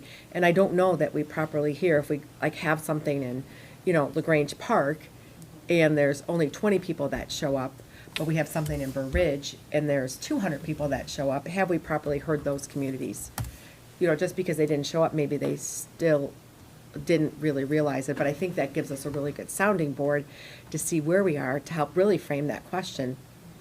Or decide if we need to put the question on the ballot too. Yeah. Like, I think it should be there if we get to the end of all of this. Like as C, like and we moving down. still Yeah. have questions. Take one step at a time. Yeah. I do, I think the one thing that at least I've heard throughout this entire discussion and for some time now is that we want to engage the community. I don't think there's any question about that. What I asked me 4 months ago about the appraisal, and I would have been like 100%, let's get it appraised, let's figure out what the cost is. Now I'm wondering that we have a bid for $20 million, give or take, depending on the offer. If now doing an appraisal, because they were outside the current zoning based on the density of the variances for the property, if we do an appraisal, could that be a double-edged sword, potentially offering less money, and now we're bidding against ourselves. pigeonholing ourselves. Like, to me, I feel like the first thing that in my opinion, first thing we need to do is engage the community, engage all of Lyons Township community, but also specifically Willow Springs Village, Park District, School, because I think those variances could have a big impact on us as a high school district, but also the elementary schools and all this. Just to at least start having some conversations, and I think that may then drive us to say, okay, now I kind of got a vision for where we are, we'll do some surveys, do whatever it is, and now we're going to go forward and do a appraisal or land survey or a ballot and whatever it is. But I feel like we're kind of having a lot of time discussing things that we need to probably first start having some conversations. But it sounds to me, at least, like we're all in agreement, and I want to hear what Mike has to say about us, because you've been quiet over here, but at least that first step of the engagement probably is the very first thing that we may need to do, in my opinion. I think that there, I think that there should be broader community engagement, but more for also really getting to all of the stakeholders, and not just like someone from, like, say here, like developing these town halls. It needs to be very much with a purpose and very much outlined and strategic. So I don't know if it's like kind of working with land use or not, but somebody in the area who has expertise within this kind of space to do something like that. And then, I mean, I don't know that putting it on the ballot is like the right way to go. It could be, but I think that there's still going to have to be a lot of education and PR behind that in order to still get members of the public to pay attention to that ballot initiative or referendum that we would have to put behind on our side. Agreed. And from an education standpoint, even further than all of the engagement that we may or may not do. And so, but the main part is that, and then potentially looking at the current use appraisal. I want to clarify. So when I mentioned about the land use consultant and using, ideas, I think everybody's thinking, I'm thinking, give me some floor plans and, Starbucks here and then present that. No, that's not at all what I was talking about. Actually, where I got that idea is from the proposals that you got. When I looked at all of them, there was one consultant in particular that really drew me because it made me think of things I didn't even think about. And that's why I was like, wow, I guess, using a land consultant could be good. Because that particular scenario, one of the options they had pitched, it wasn't very particular, but it was a creative way of using and staying within the means of current zoning that they had proposed. So when I'm talking options, I'm talking still big picture, I'm not talking layouts. Specifics, yeah. Yeah, no, of course not. But I'm not totally like drilling or pushing it. Community engagement is the most important. I just thought it could be a good basis. That's it. No, I think that's great, and I think some of, I can't pull forward all of those proposals, but some of what those were, they were talking about market analysis, and the difference between the market analysis and the appraisals would be that the market analysis would actually give suggestions and more data points, not in models or anything. No, right. But in different scenarios. Well, because at the end of the day, everybody as a whole still wants to, if we sell this property, we want to make sure that we do it in the interest of the whole community. But I think everybody wants to get the maximum value, as long as it meets our criteria. So that's why I think the land use consultant would come in handy, because we also want to maximize the value. We have how much is it phase 2 and phase 3 that we wanted? I thought it was, how much is it, like? It's anticipated 85 to 100. 85 million, right? So that needs to be communicated it needs to be emphasized as well, big picture to the community, right? What are our goals? What are we trying to do? And then how do we best accomplish this, complying with the community's wishes as a whole and getting creative. That's why I thought, that's what the pros are for. And then I think we need help from a PR perspective. I don't think all of us are echoing community engagement, but I don't think in this room we have the answer of how to best accomplish this. So I think we need some help there. Yep, agreed. I think that's what Michael was indicating, that, somebody who would have expertise and a bigger bird's eye view of how to actually kind of orchestrate something like this would be really helpful for everyone, I think. And that's what sorry, because at first I thought, why? Honestly, before I looked at those reports in detail, I was actually apprehensive. I'm like, why are we using a land use consultant? I didn't see, honestly, the value. But when I started really looking and honing in at the different services, I was like, whoa, I didn't realize all of this, could be captured. And that included the community engagement part of it, so. Okay. James or Kevin, can you speak to us with respect to the conversation that you're hearing tonight? And clearly, there's an interest in community engagement. Can you speak to us about any pros and cons? At what point we would do an appraisal and/or market analysis, and how that might help us, in that process? From a timing standpoint, is it 6 on one side, half a dozen on the other? Well, it's clear that we want to, and I think it's necessary to get that community engagement. So I would undertake that process first and go through that. I don't think you need to get an appraisal immediately, because it'll depend. Once we start to interview or engage a consultant, we'll figure out what that timeline is. Is the timeline now to August 19th because of that ballot question, or is it a longer period of time? And then at that juncture, as we go through that, then we can see, is it worthwhile for us to get an appraisal? We have one current offer, or 2 offers, I guess I should say, which is good. I just, you don't know if that's a low offer or medium offer.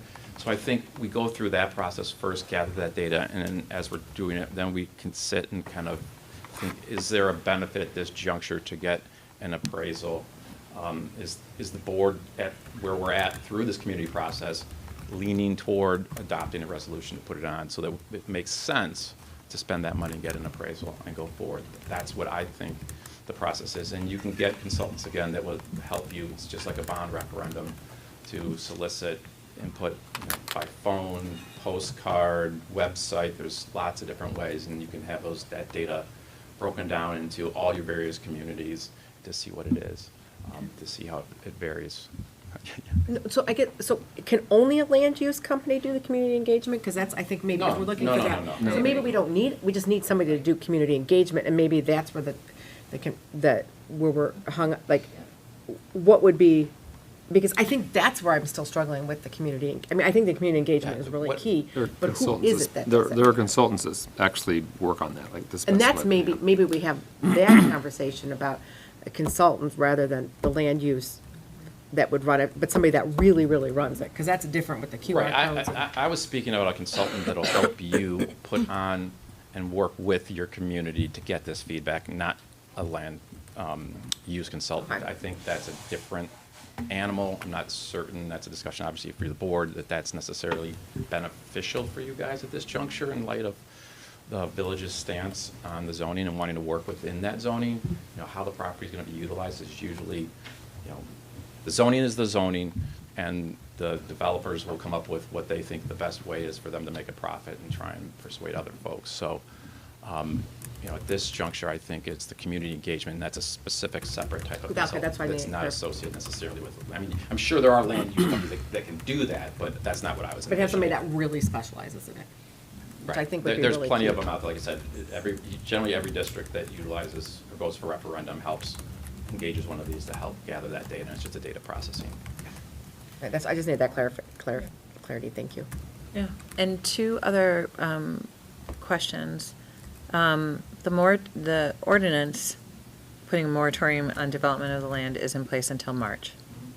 And the letters of intent that we received, probably to a lot of people, including me until you came back and told us otherwise, looked like it was within current zoning practices, except the issue that you spoke of with density. How common is density being an issue of a developer going in front of a village for zoning relief? It's usually one of the most important things. Most important or at least most my frequent? experience is, again, usually the developers, again, it's absent a very small piece of property where that's clear you're not going to subdivide it up. Large pieces of property, developers usually want some type of zoning relief to make it as dense as possible. And that usually is inconsistent with the village, and the other community members don't want to have, you know, that type of density. Now, you'll see increased density, perhaps, but it's generally, that's how the developers will try to tell you, I can't make any money on this under the zoning because I can't put in X number of units, and for me to make a return, I need to have so many. So density is usually a big issue, and that's something that I would suggest that you get a feel from the village as to see what they're thinking. Right now, again, it's larger lot sizes, and they may be willing to go smaller on that, but that's something that, you know, should have a talk. You know, you're not going to be able to iron that out. It's not going to be 100% done. You know, they're not going to commit up front, nor should they, but you can get an idea of what type of density they may be willing to work with, and then they can go from there. Because what you don't want, and I see this quite often on schools that have large pieces of property, that you go out for sale, the due diligence comes back, and there's a disagreement at the village level because of the density issue, and then they'll come back to you and either terminate under the due diligence period and the money's returned, or ask for extensions of time. As you can see built into here, it's almost 400 and almost 500 days to try and work with the villages or cities to get that density they want. So I think it's good up front to get an understanding of at least what is palatable. But it is an important factor from a developer standpoint, as well as from everyone, school and everyone else's too. Okay. So I'm curious, based on what you've, you know, how much you know and how everything you've listened, what are the types, you know, what questions do you envision being asked to the community? Because the consultant, I imagine, is going to ask us, okay, what are we trying to do, and what is it that you want to gain? What is it that you want to hear back from the community? What kind of questions do you think we should be asking? It's kind of outside of my area of expertise, but, you know, obviously, you know, based on, you know, what I've heard and whatnot is I think it's going to be the use. What is the use going to be? We know the use could be some commercial, some residential, and age restricted. Does the community have a preference on that? You know, does that make a difference? Are they okay with all of it, or do they prefer one over the other? things of that nature. And then again, how many houses do they want in that particular area? Is density an issue, or is density not an issue? There may also be open space concerns that they want to be addressed if there's going to be a residence there. Usually that's part of what folks want, parks and open space and things of that nature. So those are things that I'm just thinking, but again, I'm not an expert in soliciting that type of feedback from folks, and that's why we'd engage the consultant. The consultants would work with us to kind of scope that out and give us ideas of Right. what we should be asking and so forth. I don't know. That's- Good. I just yeah. wanted to get an idea. Thank you. My pleasure. Okay, so I'm hearing from the board for sure, community input process. And, the information that James shared and that I'm hearing among other board members sounds like, and I'm just throwing this out there, so agree or disagree, sounds like there's some good rationale to hold on the appraisal right now, but to start with community engagement. And so I'm trying to craft that into a charge to Brian to leave with tonight. We had some proposals from land use consultants, some of which included community engagement, but I know there's a myriad of other consultants out there that may entertain this type of community engagement process. Is that something the board would like Brian to go out and look into and bring the board back some information from some of the groups as to how we could proceed?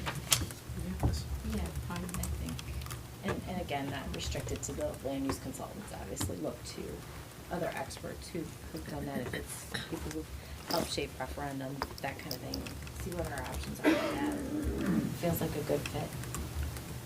Yeah, I mean, what I'm hearing though is we would not go with any land use consultants. It would be consultants that specialize in community engagement processes. I think so.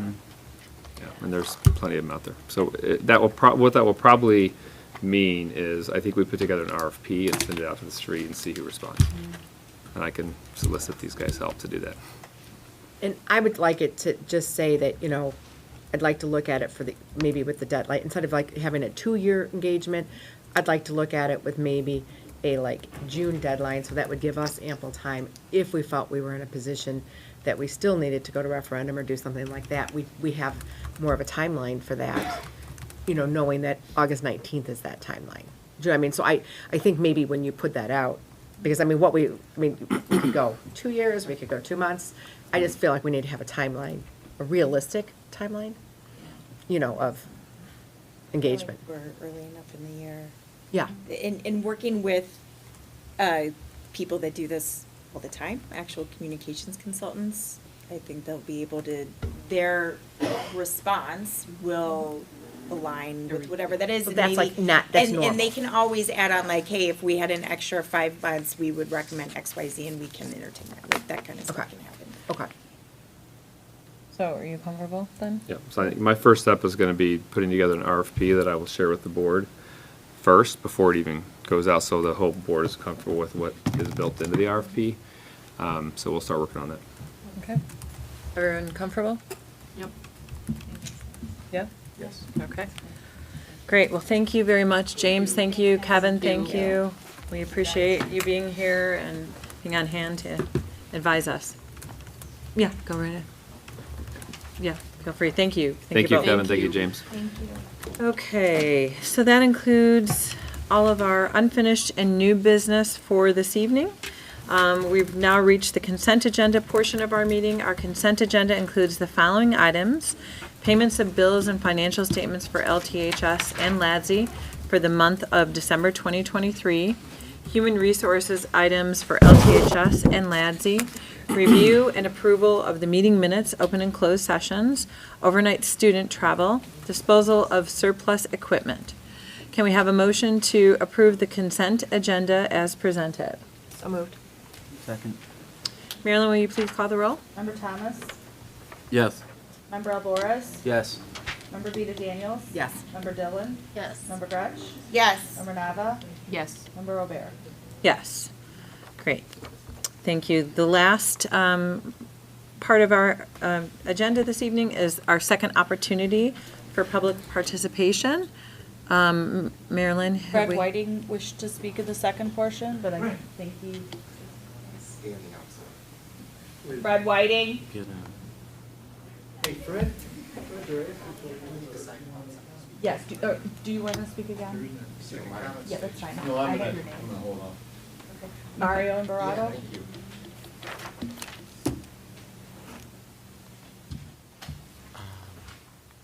Thanks for the opportunity. I thought I was going to have to wait through all these other items. I've heard this concept about hearing from all of our communities a few times over the past year or so. And just as a reminder, there is one community that is tremendously impacted, and there are other communities that have an impact just because the kids are part of the district, right?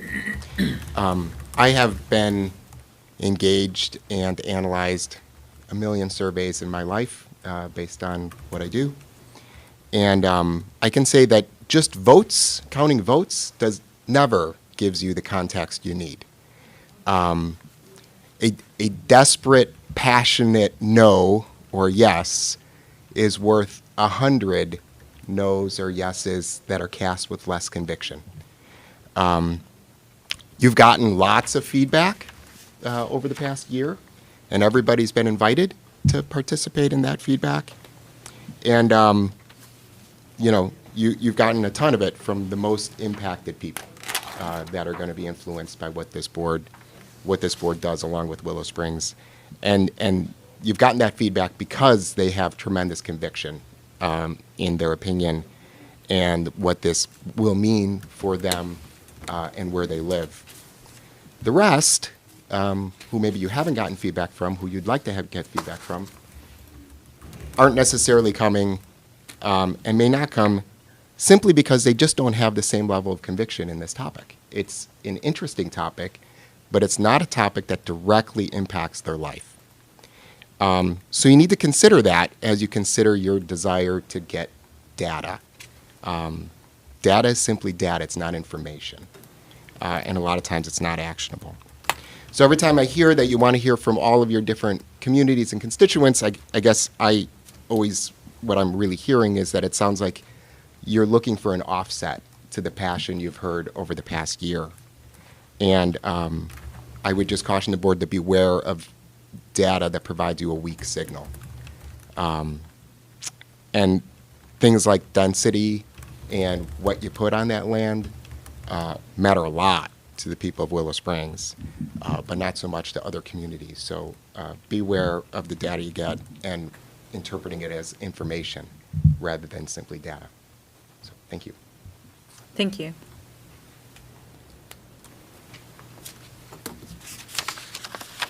Yeah. Can I just have your name, please, for the record? Downstairs. Thank you.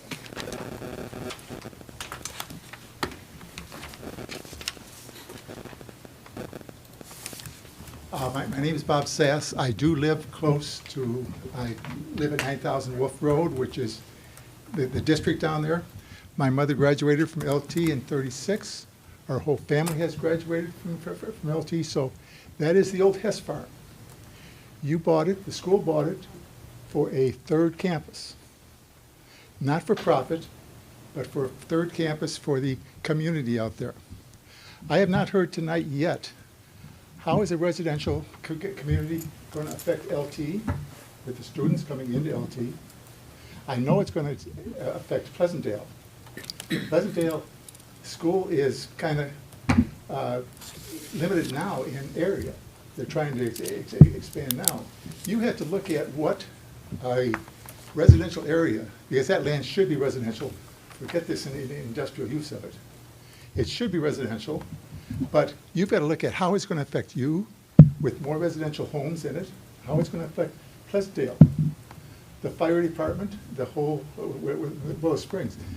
That land could be residential, yes, but you should look at possibly putting using a part of the area for your use here as a park district, or a schools are using now for having a educational center of it. Use it for more than just residential. Use it for how it's going to affect you for the least cost, how it's going to affect us on our cost of taxes for Pleasantdale School. LaGrange here doesn't care about Pleasantdale, like I don't care about Casa. Okay, tax-wise, I affect tax in my area, and look at it for that. Look at the people around, how you're going to affect it. Don't look at what profit you're going to get. You never bought that land for profit. You bought it for your use and the residential use out there. Let's look at using it that way versus how much profit we're going to make on it. What's best for us, meaning us, all of us. The school district here, the school districts out there, the fire departments, the public services, and that type of thing. That is what I would love to see this land used for. It's the old Hess farm. It's always been the farm, but now you bought it for your use here and the residential use out there, not for profit. And let's look at that, of what's best use of the land. Thank you. Thank you. Okay. That concludes our meeting for tonight. May I please have a motion to adjourn the meeting? So moved. Second. All in favor? Aye. Opposed? Okay, thank you, everyone. The meeting is adjourned. Good night, everyone.